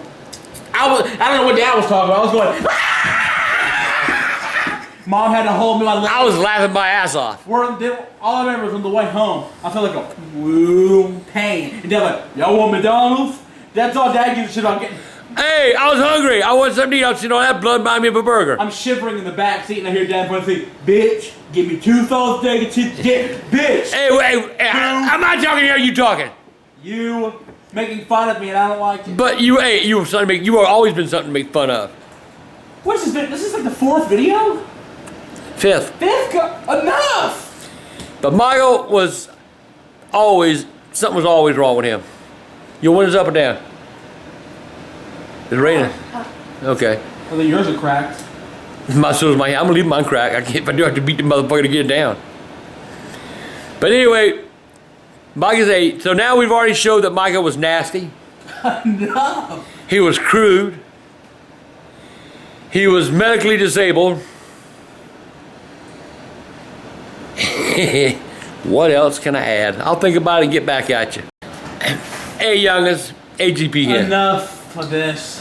One time, Michael Why is this happening to me? and him and his mama got in an argument, right? He tells his mama, you touch me, I'll call DSS. You'll go to jail. I'll call the cops. Well, his mama's stupid anyway. I'll show him. She called the cops. Goddamn cops come to the house and... Oh, you're forgetting the best part. What about the part she left the mark on you? No, Josh had this like gun he had in the cabinet, and she like fucking grabbed it out and was waiting for the cop with a gun because she was gonna try to get shot to death. That's true. 100% true. That's true. Mom grabbed a gun. Grabbed a gun that Josh had and said, I'm gonna point at the cop, let the motherfucker shoot me. Yeah. We had to Dad had to tackle it out of her arms and shit. After I beat off 5 or 6 vagina spiders. But anyway, Mike said, call the cops. I'm gonna call the cops. You're going to jail. You left a mark on me. Goddamn cops come to the house. They walk up to the porch, and I'm trying to talk them so they, get them out of here. Fuck it, Called, looked, Michael said, what happened? Mike said, my mama put a mark on me. Cop said, well, why did she do that? And I explained to the cops why his mama done that. The cops looked at Michael and says, we need to take you to jail. They put me in the car and everything. They put him in the car. They were going to take him to jail because they said he's the one that started the shit. They were fucking with me, obviously. No, they weren't. They were gonna take me. For what? You wouldn't have let them. I was the favorite. You like me more than Mom. I still do. I hope so. But anyway, Michael was always in trouble, though.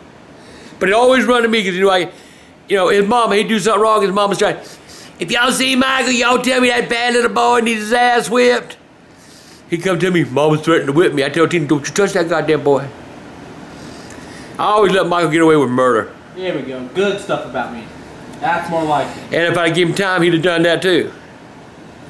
Good stuff about Michael. This is a good vlog. I used to run a bar, and I'd be running the bar at night, and Michael would have my damn little my grandson, and he'd be taking care of him while I ran the bar at night time. Man, if DSS would know that shit. Or how about the times you let me in the bar and I just be playing pool with the drunks? Yeah, I let him go in the bar and play pool with the drunks. God. DSS would have took Michael away for sure. Sometimes I might have been better off. You know what I'm saying? Yeah. You know, I always told Michael, the best part of here run down my fucking leg. You know? Michael, let me tell you about Michael's love life. Oh, don't you do this. Now that's too personal. We lived in Leesville.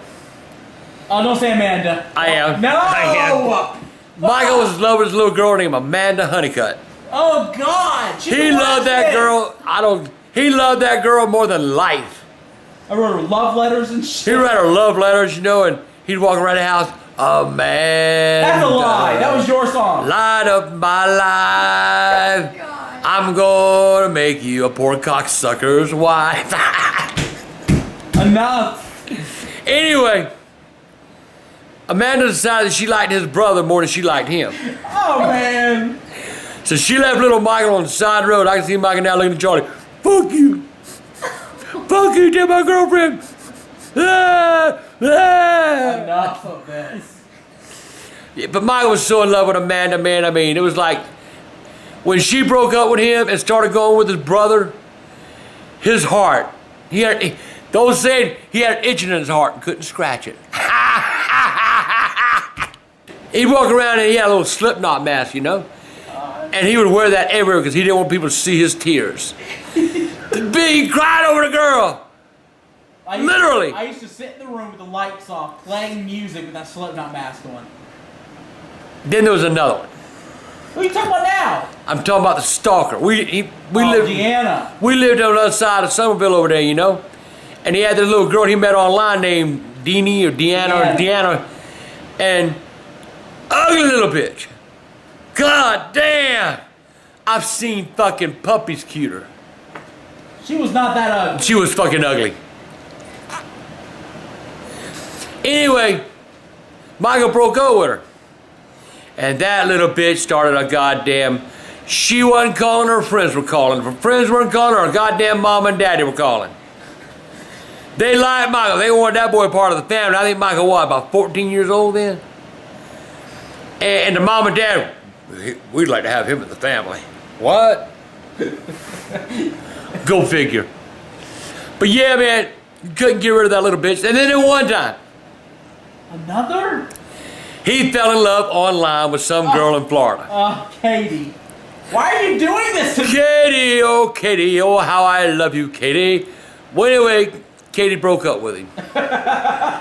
Enough. Broke his fucking heart. Oh, man. So what does he do? He writes on the goddamn little Facebook. MySpace then. I'm gonna kill myself. Dad, this is what Dad does. Let me do what your fatherly advice was. Dad, I think I'm gonna kill myself. Hold on, buddy. Hold on. Boy, you make sure you don't get no blood on my rug now. That's right. You tell me you're gonna kill yourself, I'll give you the knife. I don't care. Anyway, he gonna kill himself. I'm gonna kill myself. Enough. Well, there was a friend of his cousins, Kim Ramos. She calls Jessica. Jessica, Michael's gonna kill himself. 30 minutes later, the goddamn police are knocking on the door. Is Michael Green okay? Shit. We have a confirmed report that he's gonna kill himself. No, he ain't, didn't take my knife. God. We had to bring Michael out. The police had to talk to him about seeking mental health.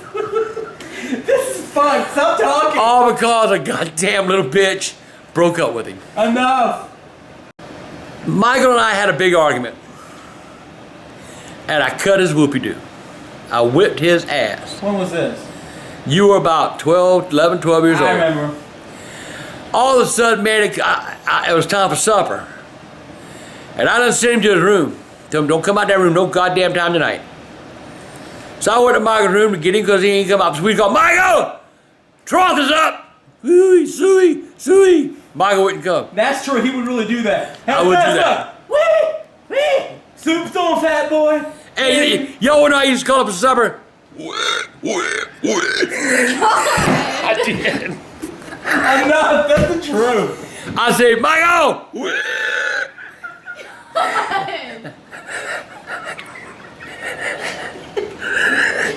Jesus, man, enough. Michael wouldn't answer. Turns out that's just that struggling to breathe. So I went looking for him. Michael fucking ran away. He packed up 2 pair of drawers and his shoes. The only 2 pair I have left, probably. And I went looking for him. I couldn't find him. 2 or 3 hours go by, no Michael. Get word now, here it's like 9 o'clock at night, no Michael. I was that goddamn little bastard. Where the fuck is he at? Ended up having to call the police at midnight. The goddamn police, they came and they looked at my house. They said, Mr. Green, after we find him, we have to have a talk. I said, fuck.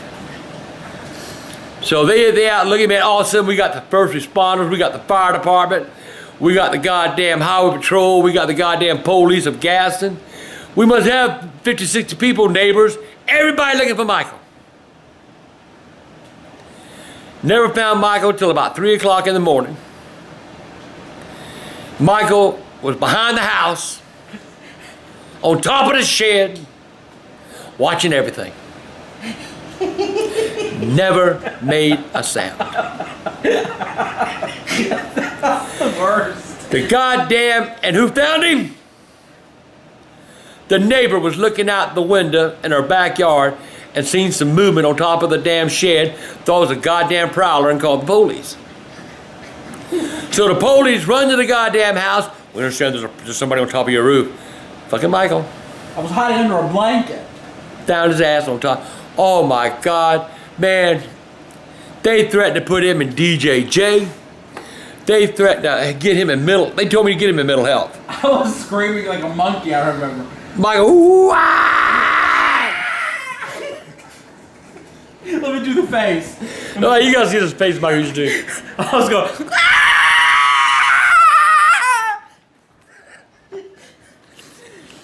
But Michael ran away from home. It took us like about 12 hours, and he's on top of the roof. They done been to the top of the water tower. They done checked the bottom of the pool at the school. I remember one point Dad came in the backyard and started crying while he was smoking, and I was just watching. I was a real piece of shit. I'm telling you. But that wasn't the only time he ran away. Oh yeah. There was another time, and it was about Amanda. Enough about this shit. We lived in Leesville then. And he figured I'm not living in the house with Charlie anymore.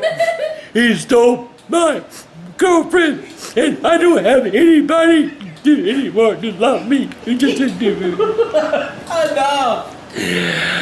Oh my God. I said, son, you'll find a girl one day. No, I won't, Daddy. I can't live here anymore. And he left. Told Charlie, you son of a bitch, you stole this woman, and you go find his ass and bring him home. Fuck him, Daddy. I said, you son of a bitch, go find your goddamn brother. No. So, all of a sudden, I heard the goddamn dogs. My neighbor had a bunch of hound dogs, right? Motherfuckers had goddamn Michael pinned in a fucking tree. He ran away when the dogs got after his ass. They run him up a goddamn pine tree. Michael, Daddy, get these goddamn dogs, they're gonna beat me Those up. people mean. They should have been put in a cage or something. But Michael, never forget his face. I can't live without Amanda. I'm about to take a piss. Well, go take a goddamn piss, man. Just leave me the fuck alone. What, man? Shut the fuck up. Grandma, yeah. You know, the other day on my Facebook, I told y'all to send me some questions, and I was going to answer them the whole week. This goes out from Heather Mama Something, talk about my dating days when I was younger. Michael, should I tell that one story? Which one? About the girl I dated that ain't had no legs. Oh, man. Yeah, tell it. I was about 15, 16 years old. And this girl wanted to go out with me so bad. I mean, she was real, you know. But she was crippled. She had no legs. She was in a wheelchair. So wait a minute, she was crippled or didn't have legs? She had no legs. They were like stumps? They were stumps. I took her out, you know, and we went to the movies, you know, and we looked at the movie, and I pushed her wheelchair, you know. After the movie, I tried to get a little kiss, you know, and back off. Can't kiss, wouldn't let me kiss her. I said, I tell you what, let's go to the park.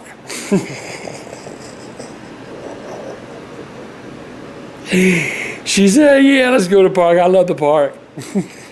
we going down the street, you know, and we're talking, you know, and she's telling about her dreams, you know, that she wants to have children, and I'm wondering, how in the fuck you gonna chase them? Now you are mean. Wait a minute, you're going down the street. Were you driving or are you pushing her wheelchair? I was pushing her wheelchair up the street. You're like riding this bitch to save gas. Yeah, I drive Miss Daisy. God. So anyway, she told me, you know, her dreams, she wants to have children, and you know, all this other stuff, and I'm thinking, you know, if you have children, how the fuck you gonna chase them? You gonna use your elbows and crawl around the floor and get them or something? I don't know. They should be crawling right with them. So we made it to the park, you know, and we're going around, you know, I put her on the sliding board and she slides down. Not true. No, that's not true. I just would have had that. God! I'm gonna say the truth though. I was slide for the last bump. No, but all kidding aside, you know, I put her in the swing. I did put her in the swing. And I was swinging her, you know. You were pushing her? Yeah. Now, well, how old was she? Well, I had to push her bike because she couldn't get her legs.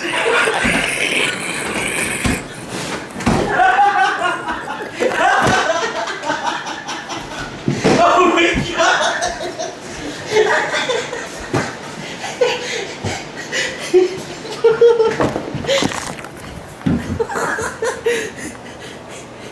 She couldn't kick her legs.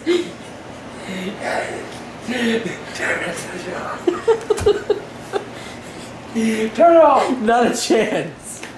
You're gonna shit your pants. That was true that I said. Yeah, I was being.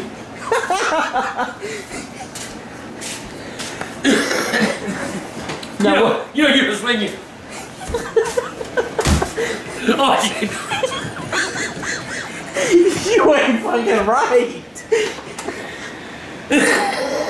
There's a special place in hell for that. This is absolutely true story. Now, what kind of swing was it? Was it one of those things that protects, like... No, it's cool.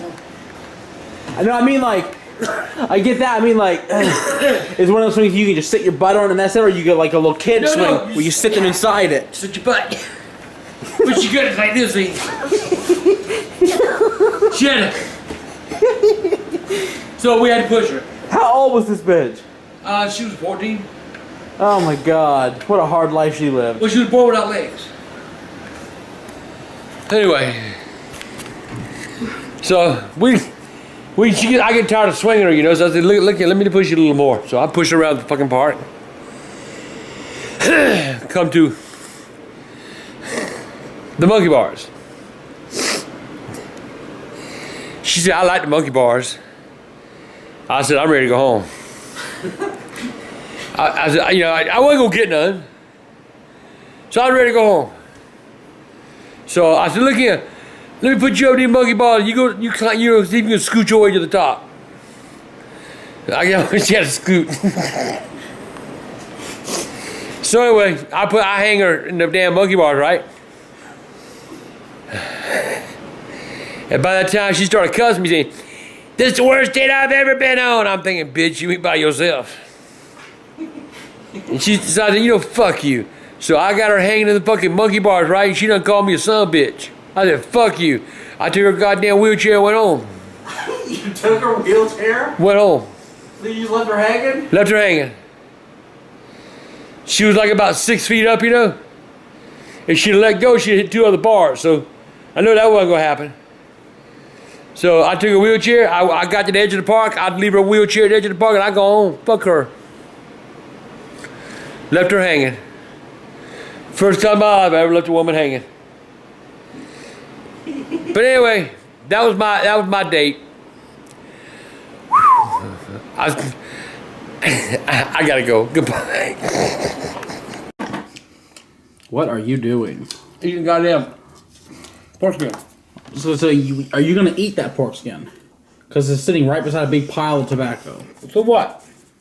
I might as well eat the back guy. I'm smoking that. Okay, so how old were you when you first smoked? What? How old were you when you first took a drag of a cigarette? 10, 11, something like that. Seriously? You never stopped? No. Got caught one time. Me and Russell Baker. We lived in Snadger's home. And Mama come home from work. Well, we dug a hole under the house, right? About that deep. About like that, so he and I can get into it. And we'd steal cigarettes from my daddy. And we go into the house and smoke. And Mama come home one day and all of a sudden I see the goddamn, looking at the bottom of the house, there's a pair of legs right there. Be quiet, Russell. She said, y'all come out of that house. We're not here. Get out. Yes, ma'am. Well, their punishment to me, they went and bought a whole goddamn carton of cigarettes. And they made me sit at the table and smoke that whole fucking carton, one after the other. I was a green man, puking, all of this shit, you know. I wouldn't be like Tim. How long were you smoked again after that? Next day, shit. I wanted them more then. So they turned you into the addict you are. So Russell's dad came home and Mama went and told Mr. Baker that Russell, she caught me and Russell in the house smoke. That man took a goddamn piece of a water hose about that long. And he beat that poor boy. Oh, God. Thank God my mom and daddy. What the fuck is that? It's your text message sound. Oh, yeah. But anyway, he beat him with that hose, man. I thought poor boy, he's bleeding. He beat him so bad. But now Russell, Russell ended up going to, he ended up going to a school, breaking into the school, stealing a school bus, taking the school bus for a joyride, and did 2 years in fucking reformatory. Jesus. Damn. Man, you're making me forget what I'm doing. How long before you became like an addict? Oh, God damn. I don't know, Michael, what, a couple years later? I don't know. God, are you serious? How many packs were you smoking then? I think I was, what, 14 years old, smoking 3 packs a day. No way! Well, goddamn, cigarettes were for 26 cents a pack. And how old were you when you were smoking like 20 packs a day? I never smoked 20 packs. Oh, you liar! Man, you full of shit, Michael. Goddamn, if I smoked 20 packs a day, I wouldn't have time to do nothing else. I remember specifically you sending Mom to the store. Shut up. Give me 20 packs. I did not. And that was 20. every day. 4 packs. No, God, come on. Don't you dare lie. I was smoking 4 goddamn packs a fucking day. You don't tell me how many I was smoking. It was basics. I remember you were smoking. Tina, go to store, give me 20 packs of basic ultralight. I did not. And then it was Doral. You a goddamn liar. Then it was like 15 packs of Doral ultralights a day. At least now you're rolling your own. Yeah, I like rolling them on. They're cheaper. I save like $300 a month. Yeah, you were spending like 8. I know. You making you buy them for me. You didn't know it. I'm pretty sure I did know, and I just didn't want to say nothing. Who the fuck? Who's that bothering me? Ain't nobody bothering me. Just tell me my goddamn pictures failed to send. Mother. It ain't funny. Why you always gotta make fun of me and laugh? So where'd you get that Popeye shirt? A fan mailed it to me for my birthday. What fan? I'm not gonna give her a name. Is that because of me? Huh? Is that because I'm talking? Yes, goddammit. You need to leave me alone. Her name was Rebecca. Rebecca Black? No, Rebecca. That's already rolled. No! Goddamn I'm no! trying to help. I'm not making all of him! goddamn I'm trying to help. freakazoid motherfucker. You're getting in my goddamn hair, but you're starting to piss me the fuck off. You know something? Why did I let you shoot up my dick? You want me to hand them to you? No! Don't shoot him up. I don't know why I let you shoot up my dick. I don't know. I should have shot your mama the day you were born. You got no teeth to eat those with. I suck on them. Ew! Oh my god! You sucking the pork rinds so they get soft and wet again? Please Ew. stop. When did you meet Mom? Shut up! None of your goddamn business. Here, I'll do this one. I got it! What happened? Oh my god, are you serious? Are you okay? You really didn't do it, Mike. What happened? It closed on your finger?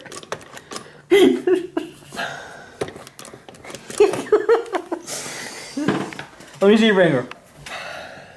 Oh, it looks fine. So when did you meet Mom? God damn. What? Okay, I'll do this one. You get away! What? Man, you're making a mess here now. Stop it! What's wrong with you? God, man, god damn you. Here. I'll push it to you. Quit! God damn it! I'm just giving you your tobacco. What's going on, you guys? Kidbehindacamera here. Now, I wanted to tell you a story. First, I'll show you my new shirt. Words on a shirt. Thanks to T-Shirt Hell. Anyways, I thought I would tell a story about the time Angry Grandpa farted in church. So we went to a church called Trident Baptist Church. I think at the time I was like maybe 5. And I would lay down on the pews and lay down with my head on Dad's knee and stuff, and he would slip me candy and shit. I didn't really give a fuck what the guy was talking about. He was planning a church picnic, and he was asking people around the church, you know, what they want to provide. People were raising their hands. Hey, preacher, I'm going to bring in the pig, and we're going to roast it. Very good. God's going to bless you for that one, buddy. Mr. Preacher, I'm going to bring a potato salad. Lord will bless you for that, boy. Use your mama's recipe. Now, he's going around the church. He's planning this big church barbecue. And I hear Dad, he's going, I can make me some of them baked beans. And the preacher says, well, are there any more volunteers? And Dad goes, preacher, right here. So the place is silent. Nobody's talking. Everybody looks to Dad. And this is exactly what happens. Dad's sitting down. Preacher, right here. Oh, yes, sir, Charlie.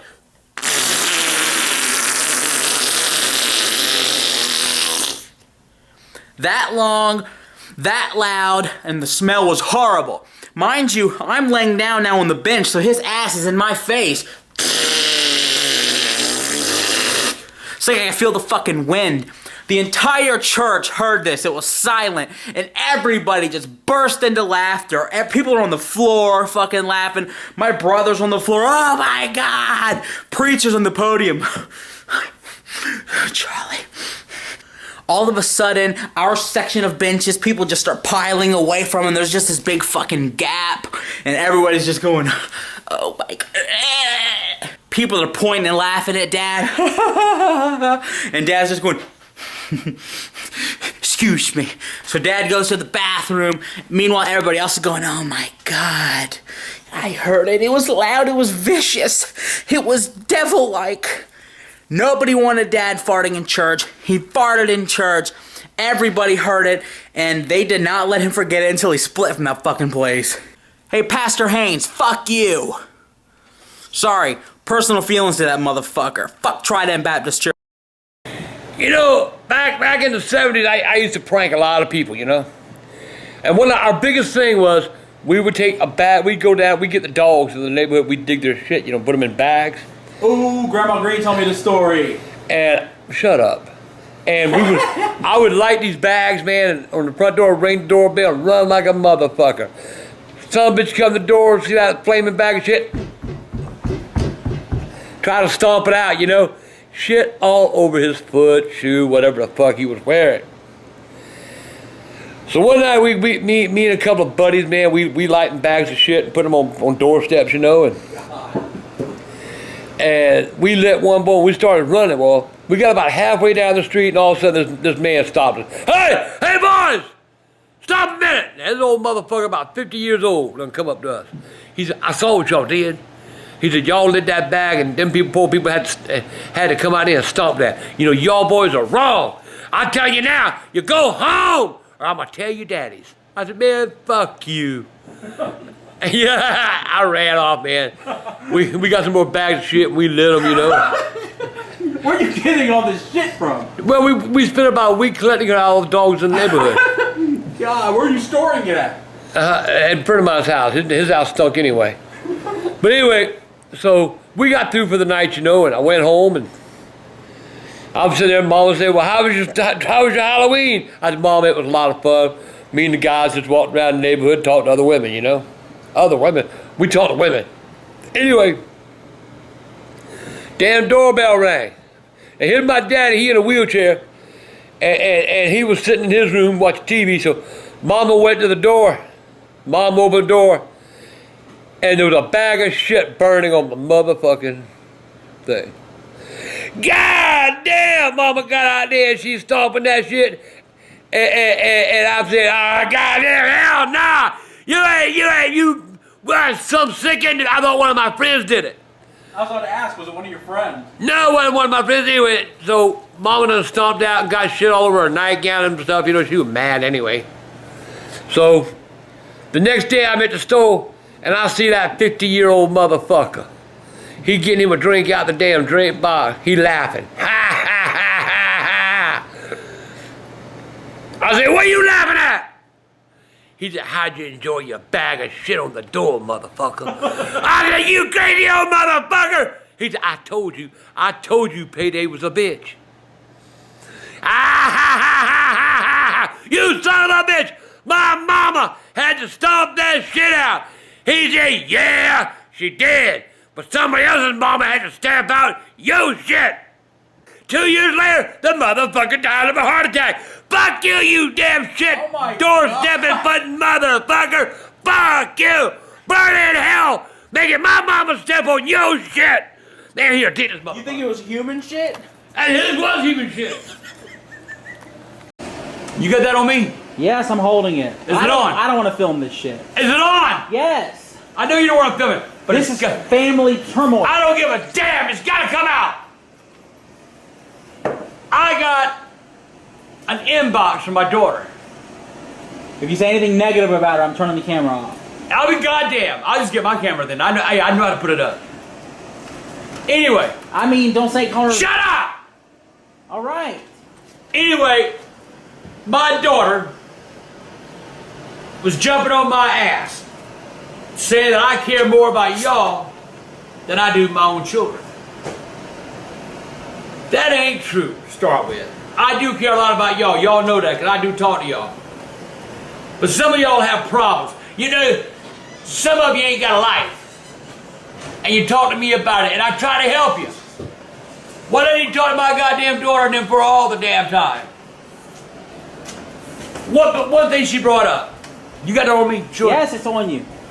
She got on my ass because I did not remember my granddaughter's birthday. I don't even remember my own goddamn birthday! I don't even know your birthday, Michael! You want me to know your birthday? Tell me your dear to it. Okay. I said leave it on! All right. I said leave it on! Goddamn it, I said leave it on! I don't even remember my own damn birthday! I don't know yours, I don't know it. But you tell me, thank you for me writing and saying. Pisses me the fuck off! Let me tell you something, little girl. What did I do when you were running around with that little bitch over fucking Gaston? And y'all were going here and there and everywhere, staying gone all nights and hours and staying gone days at the time. I ain't goddamn say nothing. I threatened to shoot the bitch, but you don't remember all that shit. You don't remember all the trouble you put me through. Yeah, I like my youngins. But you need to find out who you need to realize, and then you tell me, you hope that one day I decide that I have children and that if I love them, which you don't think I ever will. You keep talking that goddamn way? No, I won't. You can stay on your own. That's nothing. You talking about I don't see my granddaughter. I love my granddaughter. But I'm here with 4 boys. I'm not able to go to New York. But you got the one little girl. You could come to South Carolina and see your damn daddy. I am your damn daddy. No, you'll let your mama come visit, and you'll let Michael come and visit, but I ain't welcome. You don't invite me. You don't say, Dad, can you come up here and spend a few days with me? You ain't never done that. Sure, I don't treat y'all like little darlings, cause you ain't no little darlings. I got you. You ran around with that old bitch. You caused me a lot of problems. I got Jenny. Enough said. I got Charlie. Sober up, boy. Don't know what I got is Michael. Michael's the only one that stood by me side by side since he was a little tiny tot. But no, that's not good enough. I do the best I could for y'all. I worked 3 fucking jobs. 3 fucking jobs to make sure you had shoes. To make sure there was food on the table. To make sure you had clothes. And let's talk about Father of the Year. I won Father of the fucking Year. That was another. Film that. Yeah, you're on that goddamn camera. I won no more Father of the Year, and the goddamn Satan's gonna run heaven. I mean, you tell me that Father of the Year. You had me believing that shit for 2 fucking weeks. I asked when the assembly was. Y'all told me I put on my goddamn Sunday best, and I went to your goddamn school. Nobody knew anything about it. Boy, was I fucking embarrassed me so bad at school that I fucking cried. Turned around, walked out. I was so fucking embarrassed. So don't you get all happy and huffy with me, Missy. But yeah, you are my daughter, and a belated happy birthday. What's the baby's name? I'm sorry, I don't remember. Lily. I couldn't remember the name. So Lily, here's a belated happy birthday from your grandpa that you'll never see. So you promised to tell us the greatest Thanksgiving story of your life, I guess. So That was the one with Southern Vikings. the one we had at the Viking clubhouse. That's right, you went with me, didn't you? That was the worst Thanksgiving. How come everywhere I went, you were always up my ass? It don't matter where I went, you were right there. Little fat. But anyway, we went to the clubhouse that Thanksgiving morning, because they invited me, and I brought some food, You were the only one that brought food. I'm gonna tell that, all right? Okay. Shut I don't know up. if you remember the events that happened or not. Anyway, walk in the door, man. Here I am. I got my food. I say, Happy Thanksgiving. Motherfucker sitting in the bar going, fuck you. I said, where I put my food? They say, anywhere you want. So You said, Dad sits this fucking turkey and a macaroni on the fucking pool table. there was no place to put it. There was no other food. That should have told you that they weren't having no Thanksgiving. I knew that, Michael. We had the only. Anyway, I tell the story. You tell the story. Go ahead. It was just fun to do it. Anyway, I walk in there. I set the turkey and the macaroni on the pool table, and nobody else had food. I'm thinking, goddamn. Not only did I lose money yesterday, I got to buy all the food for Thanksgiving too. These people, they getting up, they starting to grab my goddamn turkey and my macaroni and cheese.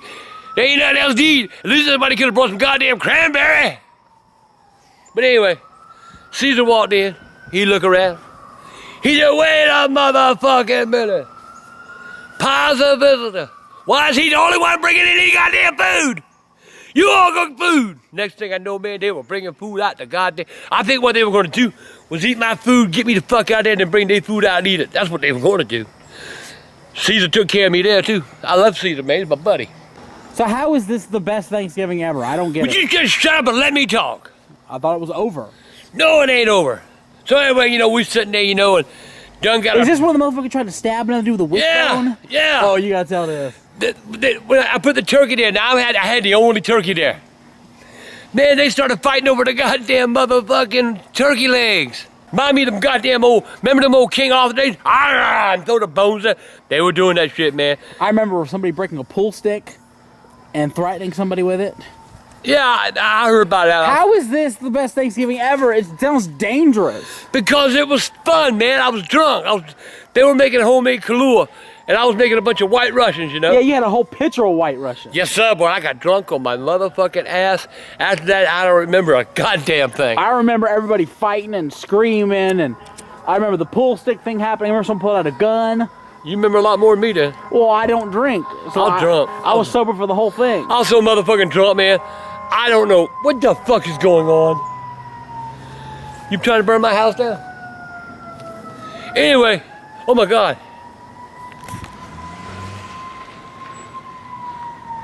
Oh shit, they coming here.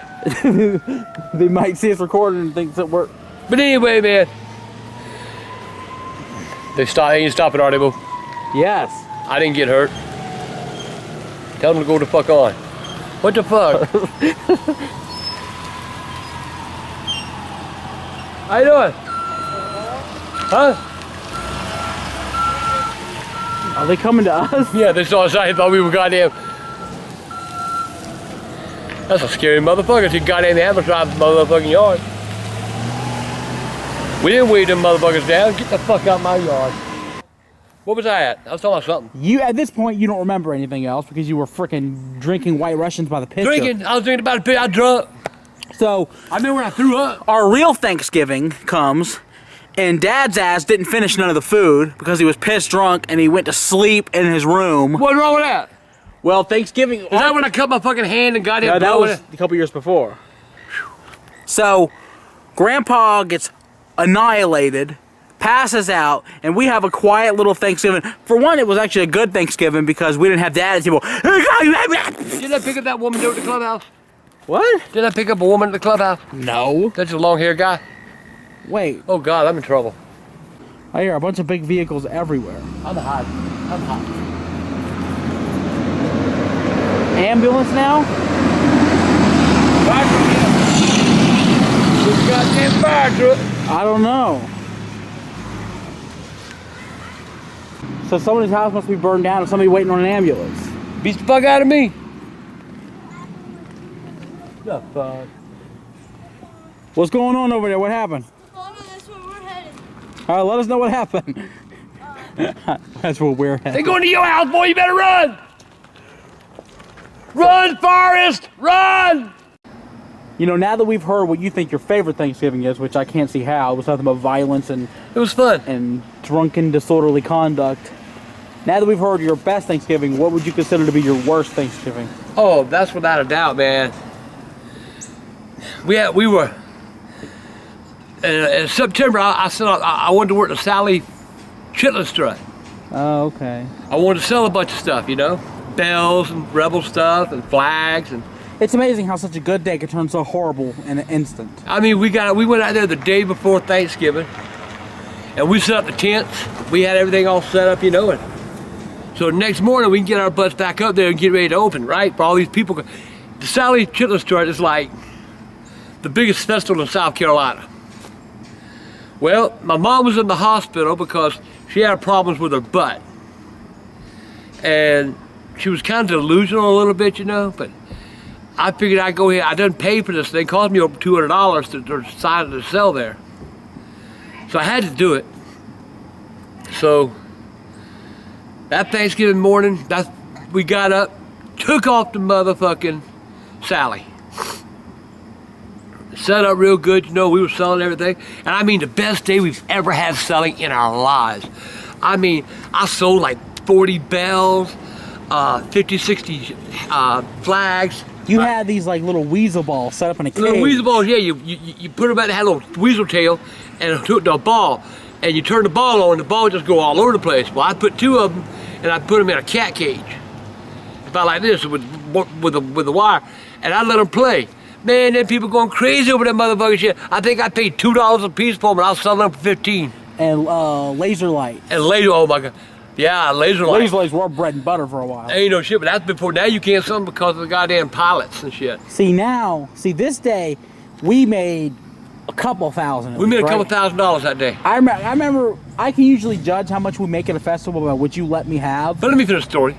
I was trying to say I'm trying to express how good the day was. It doesn't matter. It ended bad. To where that's what I'm saying. It was total polar opposites to how it began. Isn't that where I got you the alligator tail to eat? Yes, you your did. First, Your first taste of alligator tail? And you tried to make me eat chitlin. Yeah, the chitlins. Oh, bleh. Anyway, we were working along, along about 2:30 in the afternoon. I had an old track phone because you had to pay for the minutes, Well, my phone rang, and we were busy, so I didn't answer it. About an hour later, the phone rang again, and it rang, and it rang, and it rang. So finally I answered, I said, hello. Got a voice on the other side, said, Mr. Green? I said, yeah. This is Dr. Joyner from Lexington County Hospital. I'm your mother's doctor. I said, yes, Doc, what's up? How's Mama doing? He said, well, Mr. Green, we need to talk. I said, what we need to talk about, Doc? What's going on with Mama? He said, your mama's got cancer of the rectum, and she's only got 30 days to live. I said, what? He said, your mama's got cancer, and she don't have but 30 days. This is Thanksgiving Day. I said, Jesus fucking Christ. I said, Doc, I'll be there in 2 hours. Told Michael, pack up. But Dad, we're doing great. Son, pack up. Dad, we're doing so good. Look at all the money we're making. Pack up. So, broke down. The guy at the festival come up and said, where you think you going? The festival ain't over yet. I said, I just got a phone call from my doctor. My mama's only got 30 days to live. I need to get to the hospital. So, I went to the hospital, sat down with the doc. He explained to me what I said, Doc, you just checked her 2 months ago. Why didn't you find the cancer then? He said, it's a cancer that just shows up, and you're gone. And my sister was there. I tell you, my mama was so delusional.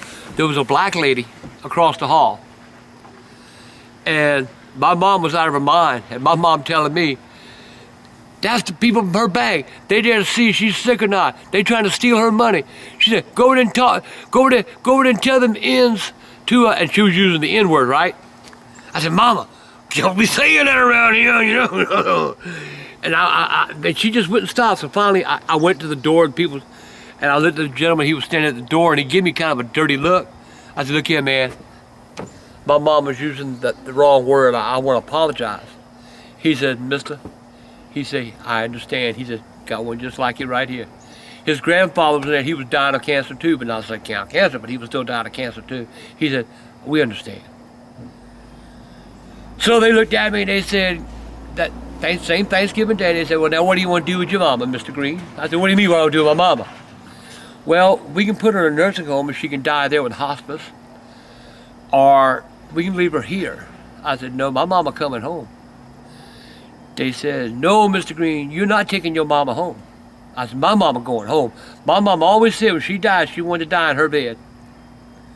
I said, look here, I don't give a fuck what you do or say. I will pick my mother up out this bed, and I will take her home. You're not going to stop me. My mother is going to die at home and die happy. Well, Mr. Green, we can get the police here. I said, you get any goddamn body you want, motherfucker? My mama going home. So we talked, and they finally told me, they said, well, Mr. Green, I tell you what we'll do. They called in hospice. We had a long talk in hospice. And they told me that they could come to the house every day and, give her medications and all that. So anyway, make a long story short, my mama went home that night because I wouldn't let my mom stand there another minute. I took my mama home. I left my family, and I moved in with my mama. The next day, I moved my family in with my mama. We had a house right down the street, but my mom was more important than that Thanksgiving. And I'll cover this more in December, but exactly 30 days from the time they told us she had cancer and that she was going to die, she passed away Christmas morning. She wanted to make it till Christmas, and she did. But that's another story that I'm going to tell during this month on how it was with Mama during the 30 days. A lot of y'all will relate to it. If you don't relate to it, you'll know what to look for if it ever happens to you. So that was my worst Thanksgiving ever, Mike. Are you done now? So let's talk a minute. Why do you hate mice? They got diseases. That's the only reason? No, and I'm scared of them. So if you haven't seen it yet, what do you call that? Go to my channel and check out the video of the mouse hunt. What does it mean when you're afraid of mice? You have a phobia for them? Yeah, that. What? That's snakes. Mice and snakes. I will kill you. Snakes will eat a mouse for you. That's why I want to get rid of you, because the goddamn mice will bring. How about that? We'll bring a snake in. Oh hell no! You ain't able to take my goddamn motherfucking house. I'll bring a snake to eat the mice. You ain't able to take my motherfucking house. I'll get one from the. I'll kill you. I'll get from the. You would not kill me. I will kill you if you bring a snake around me.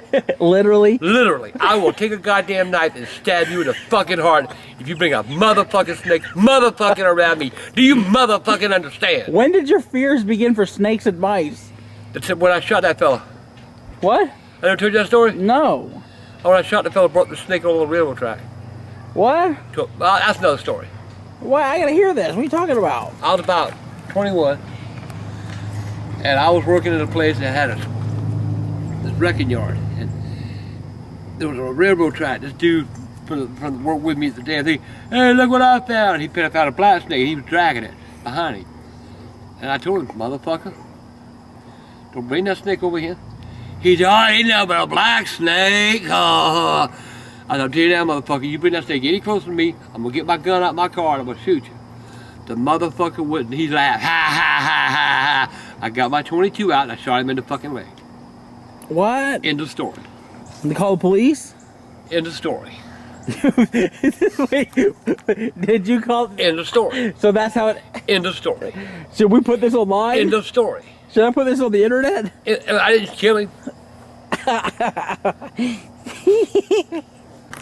So somebody brought a contagious. Fucking bite.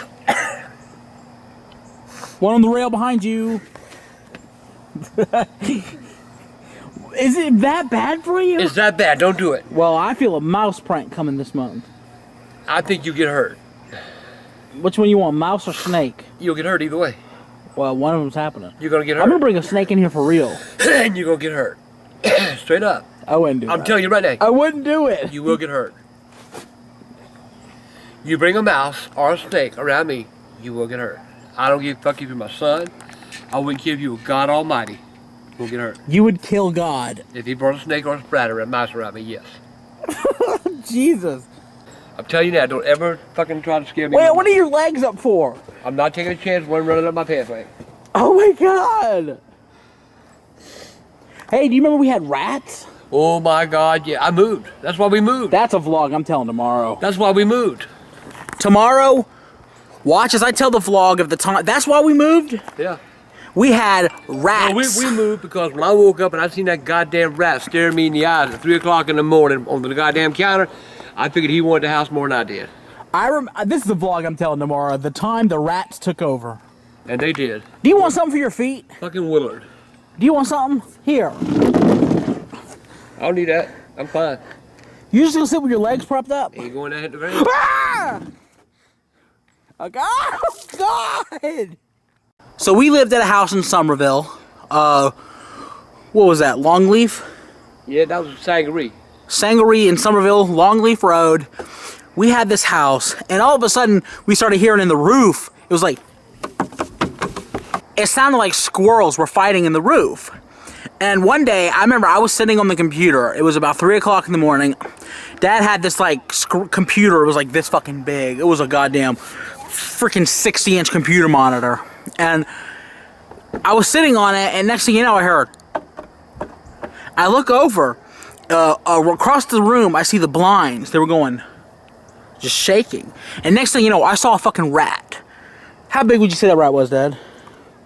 It had without tail, right? Without tail. It was some of the biggest rat I've ever seen in my fucking life. Wolf rat. And it was climbing up the curtains. And it's going, and it just drops. And I fucking lost my shit. I got Dad up. Dad's like, you ain't clean no goddamn rat. Dad was still in denial. And so at this point, Dad would keep his coffee shit at the top cabinet next to the stove. And Dad opens it up. When he opens it up, there's this fucking giant ass rat. Look at him. That rat weighed about 5 pounds. That rat weighed about 5 pounds. It was a huge rat, and Dad opens it, and it was like screeching, and Dad screams, ah! Slams the cabinet door and takes off running. We had to call people. They came over to look at our house. We were infested with rats. And it wasn't mice. It ain't like we saw some big mice. They were rats. And they won the house because we moved. We moved after that because the rats were so severe. Now, That was a nice house too. it was a nice house. The dad was so scared of the rats that he moved. And they were serious, evil rats. And they came out whenever they wanted. Remember one time we were watching TV, watching The Sopranos. Fucking rat just walks across the living room floor. Walks across from us, not caring that we're there. That's when the moment we realized they took over. That's the moment we realized we have dangerous, evil rats and they were shitting everywhere and we had to move. Amen, brother. Now, how would you feel if I got you infested with rats again? I'd kill you. You would not kill me. Michael, I'm telling you I would. I'm gonna have to find out. You're gonna find out. I could be dead by the end of this month because I'm getting a rat over here. And you're gonna get hurt. Or a snake. You're gonna get hurt. A python.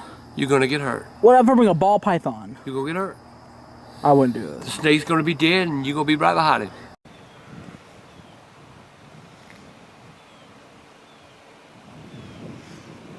That was a couple seconds of silence for whom I believe the greatest president who ever lived, John F. Kennedy. It was 50 years ago today. The weather was pretty much, it was a little chilly, a little overcast, and I was in the 5th grade. I probably should have been in the 7th, but I failed. But I was in the 5th grade, I was at Stone Oak Park Elementary School. And I remember the principal coming over the loudspeaker. Attention, attention, I have an announcement. And it's like 1 o'clock in the afternoon.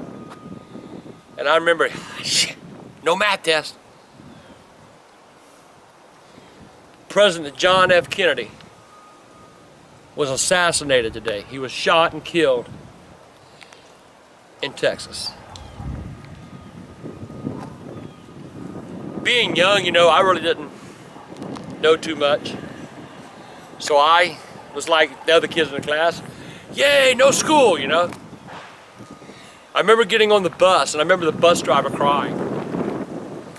I remember the bus driver saying, "But please, youngins, show respect. A great man died today." I remember the bus ride was silent. Nobody said a word. Everybody was quiet. I remember getting off at the bus stop. I remember walking up to a house. We lived in a house, but we had a porch.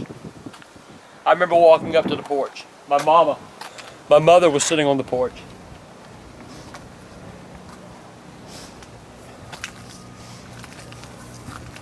My mother was crying. Mom, what's wrong? Mama, please quit crying. What's wrong? I can see my mama now sitting on that porch. Son, we lost a great man today. We lost the greatest president this country's ever had. We lost a man who cared for everybody. We lost a man who wanted everybody to have equal rights. My mother sobbed. She grabbed me, she held me, she said, "Son, I don't want you to grow up in a world where people kill people just because they're different, they think different." My mom held me, she's close. I can still feel my mother holding me. I hear my mother talking about President Kennedy and what he meant to the country, what he meant to the individual, what he meant to people.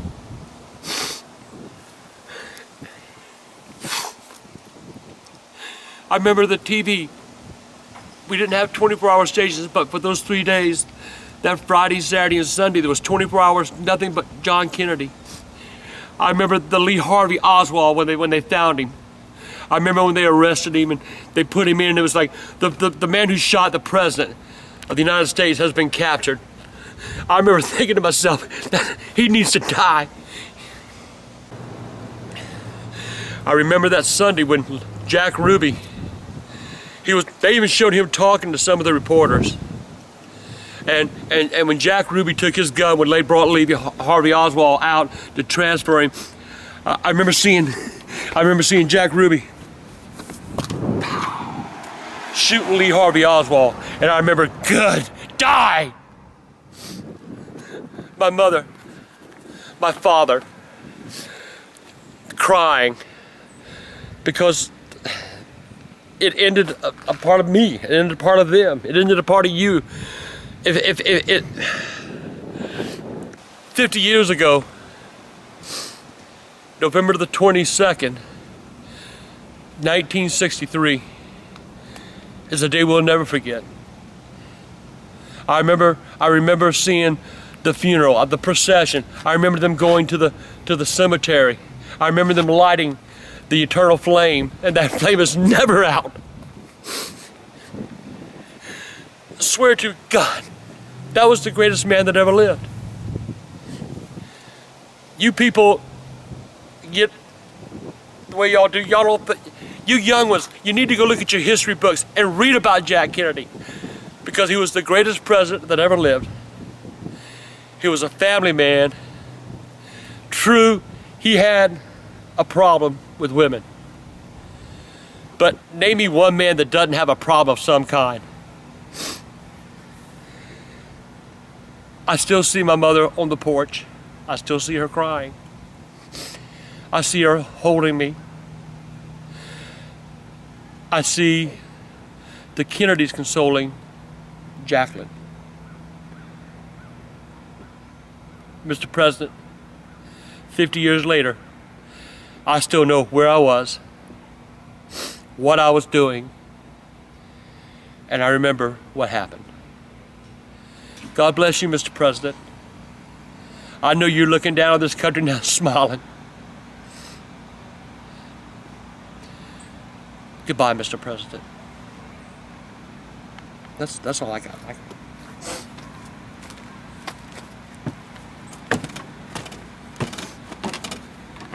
Turn it off, please.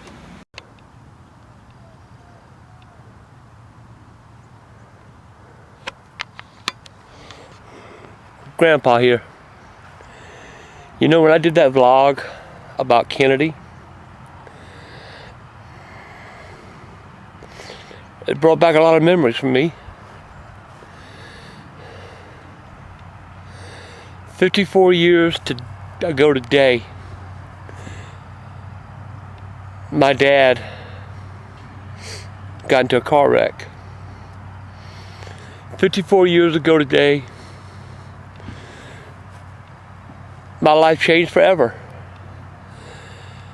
Before then, I was a playful little boy, had a daddy who would go out with me and play football, do things, take me to places, you know. And but on that particular morning, the 23rd,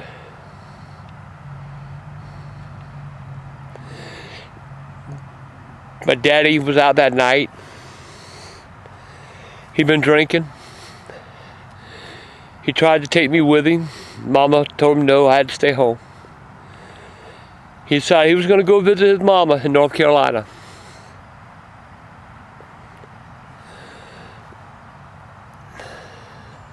On the way there, he wrecked his car.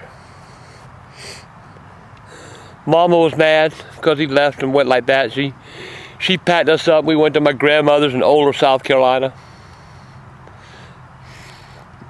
And Mama was talking about leaving Dad.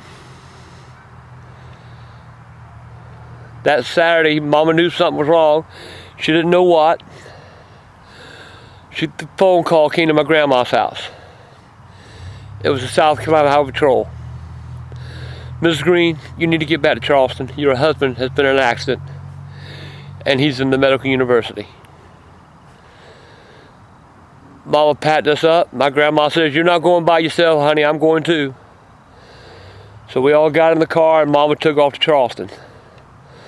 Mama was flying. We got to Charleston and got home. There were neighbors came over, you know, and what's going on? We saw the state troopers here at the house. We didn't know what was going on. Mama didn't say a word. She put us in the house. Grandma came was with us. Mama took off down and met you.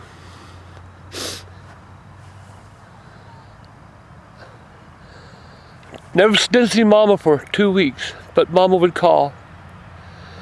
Said, "Get in touch with your grandmama." Told my grandmama, to get in touch with the other grandmama and them, and tell them that Daddy'd been in the wreck and he He was paralyzed from the neck down.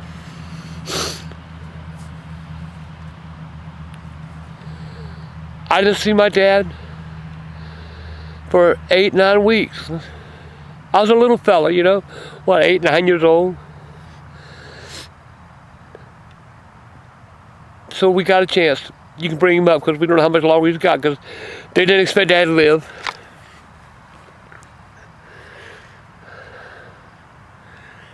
So we went to the hospital. I was too young, but they were going to sneak me up the back steps. Daddy was on like about the 9th or 10th floor. They were going to sneak me up the steps so that I could see him. And one of the nursing aides there that got to know my mama, them real good, was going to sneak me into the room to see my dad. But on the way there, I got sick and came down with diarrhea and throwing up, and I had to sit in the car because Mama had to go.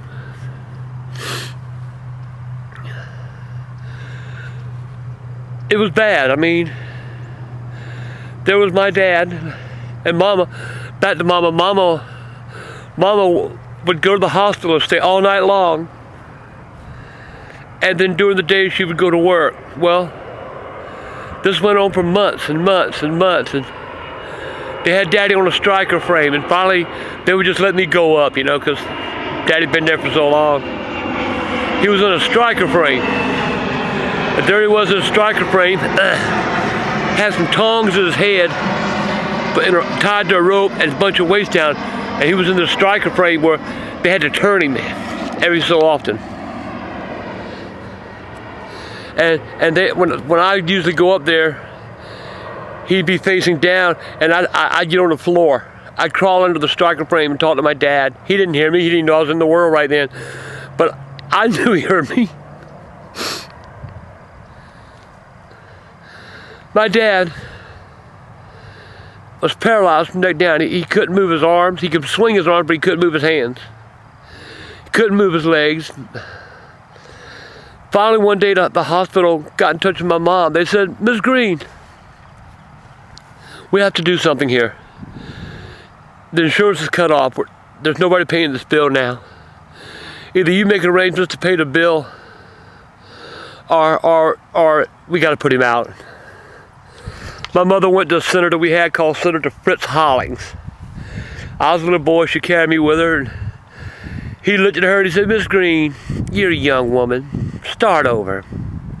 Forget about him. Go on about your life and give that boy a good daddy that'll take care of you." My mama eat his ass out. She said, "You sorry son of a bitch. You garbage." That's my husband, and we got married for good and worse. For everything. Not until you get into a wreck and you're paralyzed. So Mama left.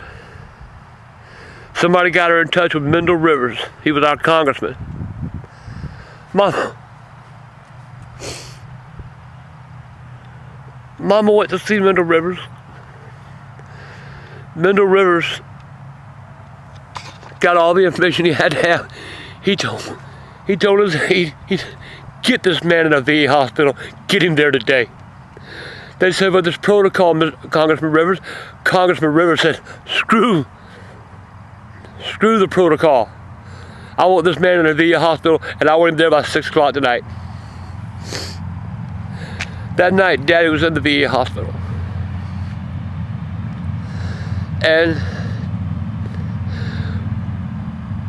you know, I know I'm jumping guns. I'm going from here pillar to post, but these are all these memories that are rushing through my head, you know. You don't think about chronological order at times like this. My dad loved me. I love my dad. But you ask why I don't like Thanksgiving? This is why. My dad got hurt just before Thanksgiving. My dad was a good man. My mother was a great mother. She raised 2 kids when everybody else was saying, "Dorothy, you can't do it. Let your brother raise this one. Let this brother raise that one." Let me tell you something. My mom said, "Screw you. They're my kids. They're not going nowhere. They're mine. They're not leaving Charles and I."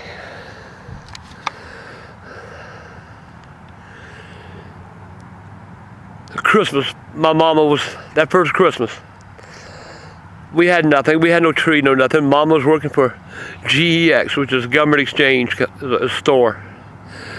And they came over and they brought us a tree and groceries. And I think that's why, you know, I like helping people, because we were helpless when I was a kid.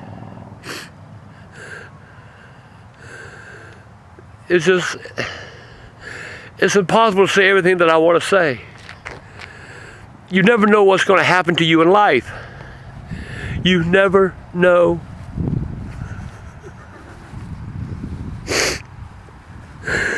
My daddy loved me. My daddy got drunk, true. My daddy got in a car wreck because of his own choice. That's true. But my daddy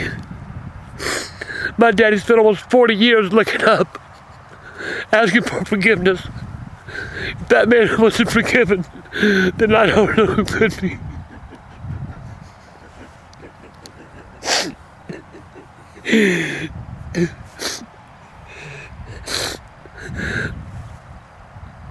It's funny how one thing can trigger memories of something else. I love my dad. I love my mother. My dad paid for everything he ever did.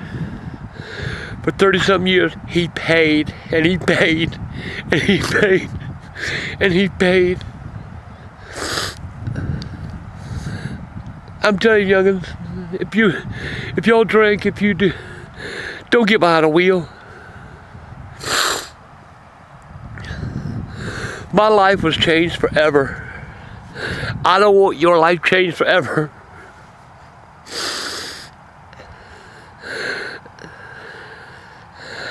I really don't know what else I can say.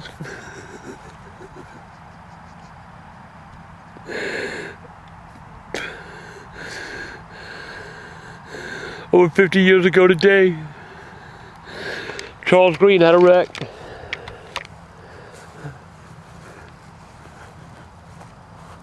I love you, Daddy. I miss you so much. Now you're gone. Mama's gone. Charlene's gone. I got nobody left. Everybody else, I think that's why I oh my God. I'm sorry. I don't mean to cry like this. This has hit me hard now. You know, my sister passed away this year. My niece passed away this year. I guess I'm feeling all alone in the world now.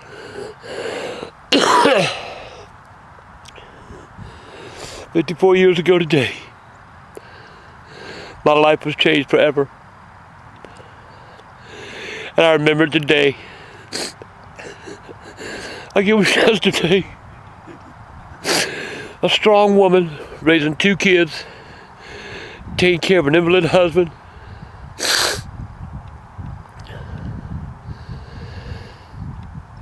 And now it was the 4 of us.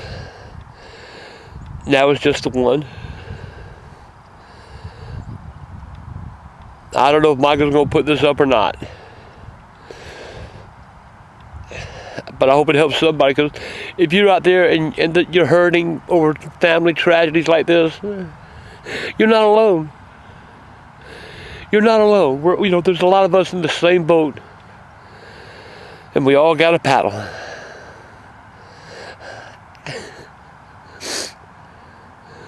At least Daddy's in a pretty place. Let's scan this place.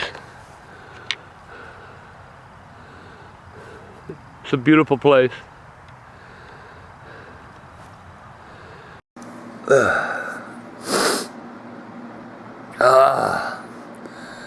Hey, youngins. It's 3 o'clock in the morning. Old Grandpa.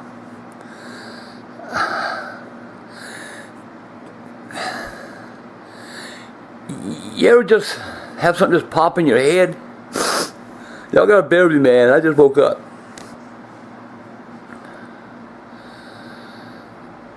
You know, life's funny. I'm not trying to be funny now. I'm just saying life's funny. I just woke up thinking about my sister.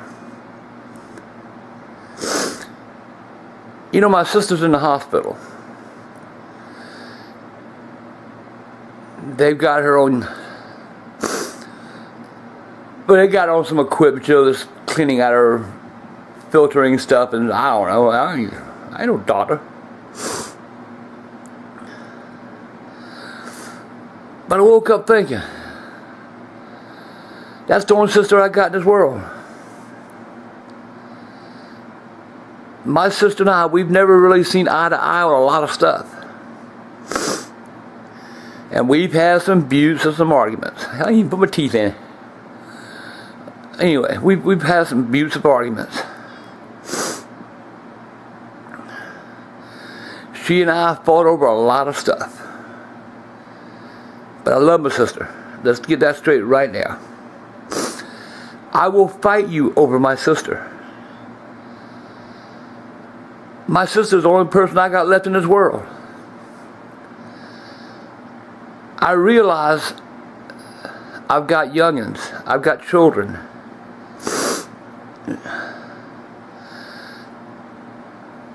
But it's not the same as it is with your sibling. The one you grew up with. The one that,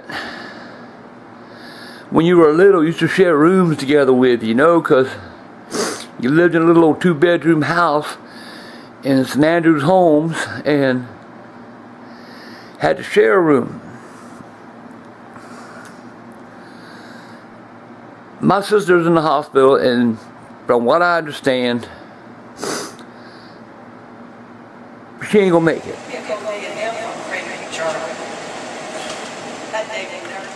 6 months, a year, month, who knows? You never know when God's gonna call you home. And I know y'all see the side of me, the rough and tough guy, you know. But I'm also family oriented. Damn, it's hard waking up 3 o'clock in the morning and doing this. Well, why am I even doing this for? But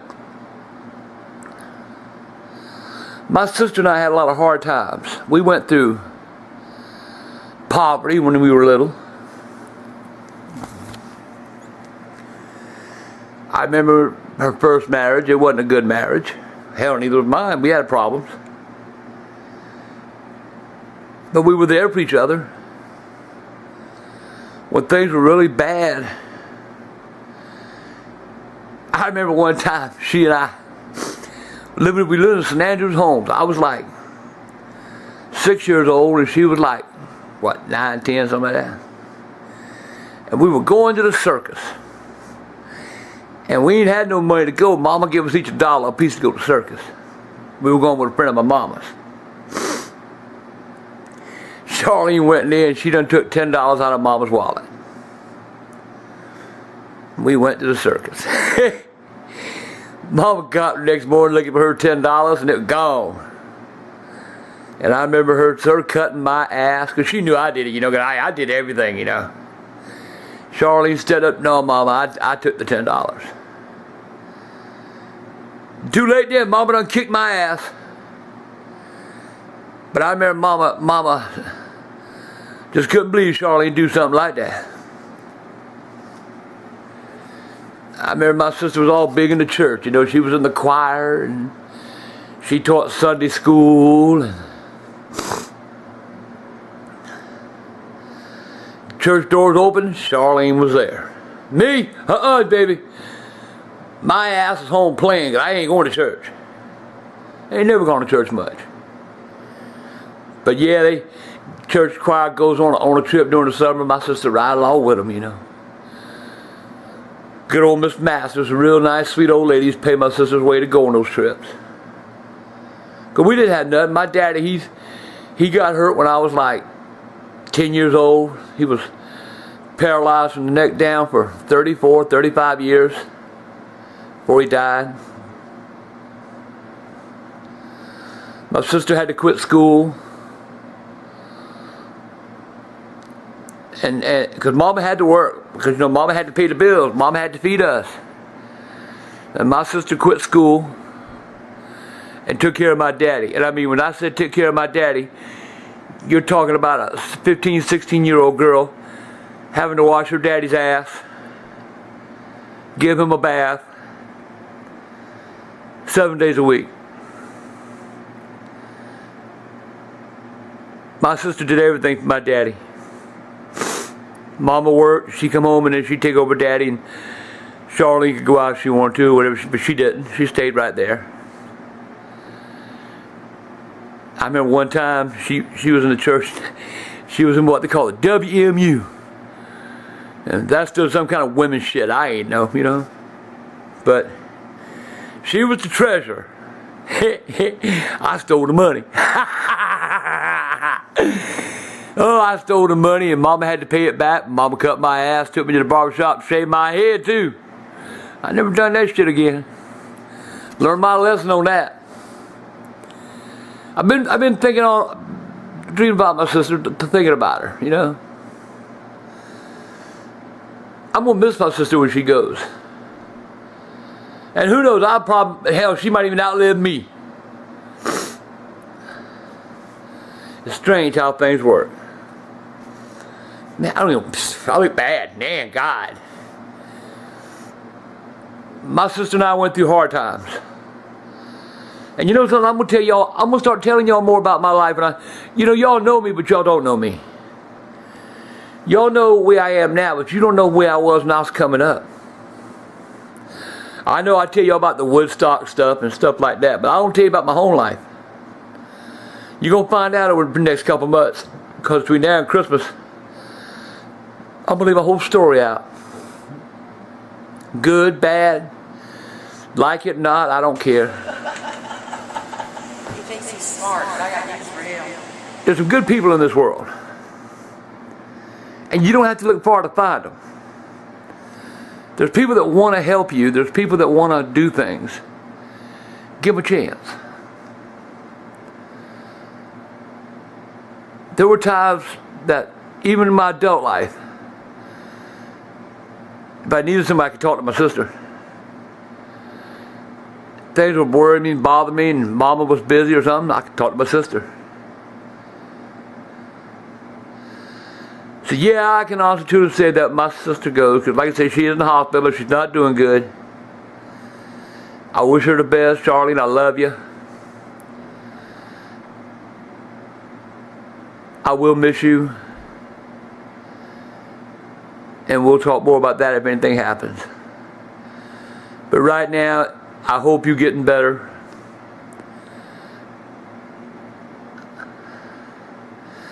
I pray that you get strong again and that nothing happens.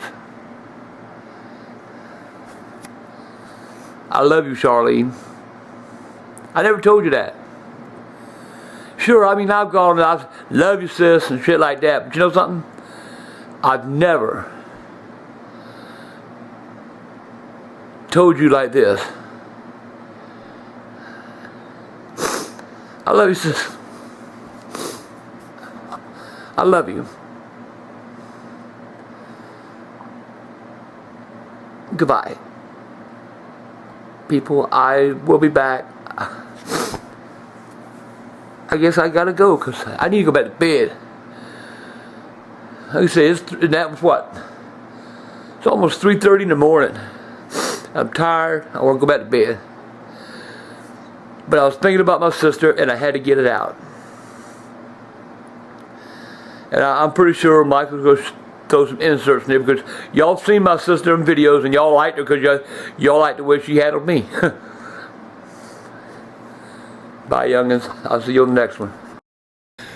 I had this friend. His name was Steve Ilderton. And he was like my buddy. Well, he stayed with us for a long time. If you're wondering, that was 8 Ball from the Viking video you were talking about. Yeah, his name was 8 Ball from the Viking video. Anyway, he had this little chihuahua. Oh. Little chihuahua's name was, he called it Pup Pup. And he'd always say, Shamir Pup Pup, Shamir Pup Pup. Well, anyway, old Pup Pup. Steve drank heavy. And Steve would take he would get drunk. He'd drink a case of beer a night. Probably more than that, wouldn't you say? Yeah, case of beer, some hot damn. He had some hot damn. And then he'd just top it off with Seroquel. Well, one night, he was laying on the couch, sound asleep, and old Pup Pup was running all over the fucking floor. And we done had Thanksgiving dinner. And I mean, boy, we were all full, and Steve said, I'm going to go to sleep. And it was snowing, too. It actually snowed in Columbia that night. Had ice everywhere, you know. And man, Michael comes to me and is laughing. Daddy, Daddy, come look. So I said, what? He said, come look. Well, Steve took his teeth out of his mouth. Now, see, before you can say this, let me go ahead and say a part of the story. We're all just sitting there, and Steve's on the couch, passed out. He's... Yeah, that's true.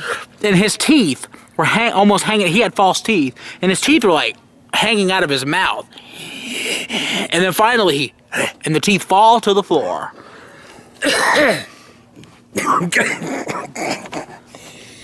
Pup Pup had done picked up the teeth, had them in his mouth, smiling. The next morning, Steve got up and one of his friends come over drunk. And Steve was still drunk from the night before. Steve said, I'm going to drive her home. Oh, man. You were so furious. This was your van, wasn't it? You know, it was my van. He borrowed. Pa, can I borrow your van? Yeah, it was a purple van, wasn't it? Yeah, so I let him drive it. So he gets that old girl and he drives her home. And he gets pulled over and goes to jail. My van was impounded. He was in jail. And somebody had borrowed his truck and was in Augusta. Had no transportation, couldn't go get him out of jail. Cost me almost $200 to get my van out, which I made him pay. And that was a Thanksgiving to remember. But I got thinking about old Pup Pup and that smile. That was so... And just to throw another quick story about his teeth in there, just because it's funny to talk about. One time, Dad was doing a thing. Oh, I'm gonna make candy apples. Oh my God, I remember that now. Yeah. Dad was gonna be in the carnival business. Remember that? Yeah. And so me and Dad we were all trying out the candy apple recipe. We went and we got in with UPS. They were having a pull the plane, you know. And it was on a Saturday, and I went out and bought like 5 bushels of apples and all this stuff to make. Well, anyway, we did this thing where he's giving me a tell you, but then all of a sudden UPS canceled it for that day, and there I was with 5 goddamn bushels of apples. Yeah. You remember all them candy apples made, and I was like. So, we were trying out the candy apple recipe. You know, Dad's got this bubbling cauldron of red, like, fucking liquids, just look like lava. And so my brother Charles decides, I'm gonna stick my finger in that motherfucker. And so he does it, he puts it in his mouth. And so Steve decides, I'm gonna do it too. Steve dunks his finger in there, puts it in his mouth, pulls his finger out of his mouth, and his teeth are stuck to his finger. They burned, they melted. Not just his teeth. He finally got his finger loose, and the teeth were burned, and they were melted. That's how hot the candy apple shit was. With the goddamn candy apple stuff melted his teeth. Like, you have to have that candy apple mix super hot. And, of course, afterwards, we spent all that money on candy apples, and you got stuff for elephant ears. Yeah, I mean... You had a freezer full of dough. Remember that? Oh, my God. All them elephant ears, all them damn...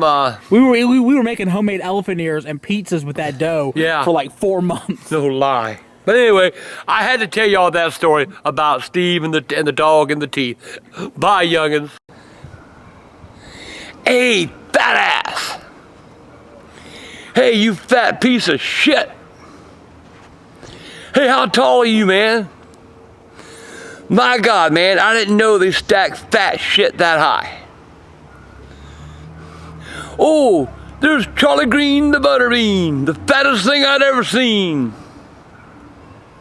I grew up listening to all that. I grew up hearing every fat joke ever made. When I was a little fella,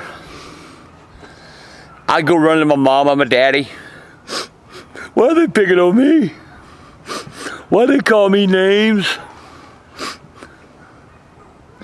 Mama would say, they'll get theirs one day, boy. They'll get theirs one day. Just ignore them. You know, it's hard to ignore people when you're being called stuff like that. It's hard to ignore somebody when they're blatantly dissing you. So what do? You get mad. You whip a couple of asses. What good did it do? Nothing. People are going to be people. Kids are going to be cruel. Adults can be cruel. You know, I hear it now. I read some stuff. Hey, you fat son of a bitch. Well, guess what? I am. I don't give a fuck. I'm very secure with who I am. Being fat doesn't matter. Call me fat. Call Michael fat. Michael will laugh at you too. You know, you think you hurt somebody, and a lot of people you do hurt, okay? There's a lot of people that wear their feelings on their shoulders. And when you say something to them that hurts their feelings, they want to cry. Or they want to pout. Or they want to, you know. You call me fat, I'll laugh at you. I think it's funny. Yeah, I am fat, believe it or not. I am fat. I've been fat, you know, even when I was a kid, I was the biggest cookie in the box. And it doesn't bother me, but it bothers me when you got people out there that they may not be as pretty as you are. Ooh. Or they might fart louder than you do. But you know something? God damn, fucking chair was wet. God damn, I got a wet ass. Motherfuck. It rained here yesterday. Anyway, damn, fucking ass cold. But you know, somebody that don't look like you, they're not as pretty as you, they can't afford to go out and buy the same clothes like you buy and wear, they can't afford to go to fancy restaurants to eat, and what do? You make fun of them. The worm's gonna turn. Cause I guarantee you, there ain't a motherfucker out there that I can't look at and talk to 5 minutes and find something wrong with your ass. And if I wanted to, I'd have you crying to your fucking mama saying, why is he being mean to me? Why is that old man doing this to me? Because you do it to other people. Best thing you do when somebody is making fun of you or calling you names or I'm gonna tell you a cruel story in a minute. That's a true story. But when they start that shit, laugh at them. Because they're the ones looking like the fucking idiot, not you. You live in your life. You live in the way God made you. And trust me, there's somebody out there that wants to be with you. I got a lot of friends. Coming up a kid, I didn't. Because I let what people say bother me. Now to my cruel story. I was a young fella, and there was a little girl in my class. Oh, I was in love with her, man. She was like this popular, you know. I was a little fat Charlie Green wearing blue jeans and kids' tennis shoes and had holes in my shirts and old piece of book bag and didn't have nothing, you know. But I was in love with this girl. I used to write her notes. Hi, I like you. You like me? All of a sudden one day she started writing me little notes back. Hi, handsome. Boy, you're cute. You want to go with me? I'm like, all right, man, I got me a girlfriend. I asked her to go to a movie. And so she said, sure, I want to go to the movie. So I told her, I said, well, how we gonna, you know, what can we do? I want to take you to the movie. She said, well, meet me at the movie. Meet me at the Riviera Theater at the 3 o'clock movie, and me and you'll go in there and we'll watch that movie together, and we'll hold hands. All right, man. I went and I cut some grass, you know, get me a little money in my pocket, you know, so I could buy a little girl a box of popcorn and a drink. So I jumped the bus, man. Took the bus, went downtown, went to the Riviera Theater, and there she was, standing on the corner. Hi, how you doing? Oh man, I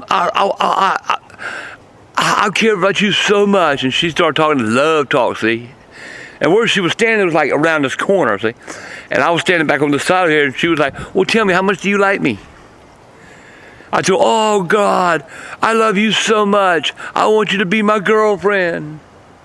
All of a sudden, she started laughing. And I heard some other laughter coming from around the corner. It was a bunch of the guys in the school. That's how they wanted to play a cruel joke on me.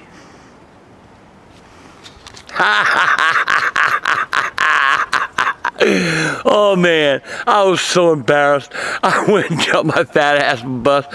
I didn't go to school for 3 days. I was so embarrassed. They would come by my house on their bicycle holler, hey Charlie Green, little Mary Rotten Crotch wants to see you. Ha ha ha, laugh at me, you know, and I'd be like, I'm not going outside, Mama. I'm not going outside. Mama, son, you just did something that was natural. You liked somebody and you told her. About a year ago, the little girl died. She left behind 3 kids, a husband, a mortgage, and I was with a bunch of the old gang from school, you know, we all ran together. You know, I got over all that shit, but somebody looked at me and said, you know, old Mary Rotten Crotch died. I said, really? Fucking bitch deserved it.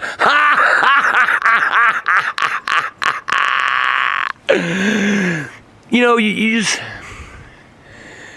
people remember shit like that. And if you heard somebody today, 20 years now, if you heard them bad enough, they're going to remember it then. Do you really want that in your life? Do you really want to know that there's somebody out there that hates you for something that you said or you did? Listen, youngins, if you're fat, if you're ugly, if you don't wear the best in clothes, you don't have a lot of money, it's cool. We're all that way. Everybody has something wrong. Everybody has something that's not quite right. Just go on with your life, man. Be the best person you can. Pull your heart out, man. Show your heart. Do what you're supposed to do in life. Become somebody. Upgrade yourself. Become a better person. And ignore them fuckers. They don't feed you. They don't pay your bills. All they can do is run their mouth. And at the end of the day, you're the one that's the much better person. You're the one that can go to bed at night and sleep with yourself, knowing that you did what you had to do that day to do what was right and meet what was good for you. I know this is a little lengthy, but I just happened to, I've seen a few things the past few days. I really didn't like it. I've seen people getting bullied and shit. And bullies, suck my dick, pick on me. I don't care, I'll laugh at you. You little keyboards, jockeys that like to talk your shit. All you do is talking shit, because you wouldn't get in somebody's face and say the same thing you say. Because you're liable to have to eat that motherfucking keyboard. And one day you will. Talk to you on the next one. I got a good one for you next time, folks. A real good one. Hey, youngins. I'm getting things ready for this whole winter storm here, you know, and I got reminded of a story about Mike. I want to tell y'all a story. This is the most embarrassing story I could ever tell about Michael. when Michael was a little boy, Michael had a big fear of monsters.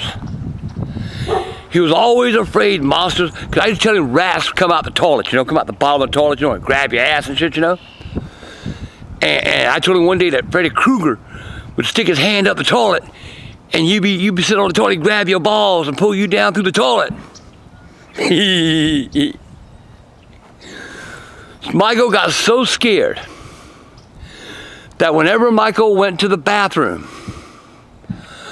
Michael would put his feet, he would take Michael, anytime he'd poop anyway, he'd take all his clothes off. Shirt, pants, everything, come off. Michael had to go to the bathroom. That's how he sat on the toilet. All the clothes came off. But Michael was a little tiny guy. Michael, he'd get off all his clothes, and he put his feet on the toilet seat, and he would squat like a little Japanese person, and he'd poop. And he would be looking between his legs into the water. Cause Michael afraid goddamn Freddy Krueger grab his balls.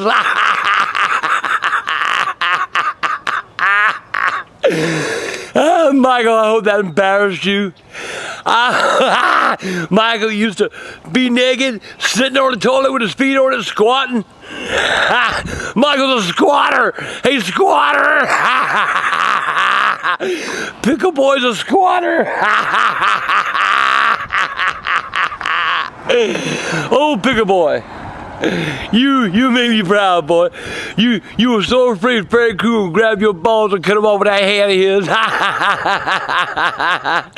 I gotta go, 'cause it's starting to get cold out here. Bye, youngins. Squatter.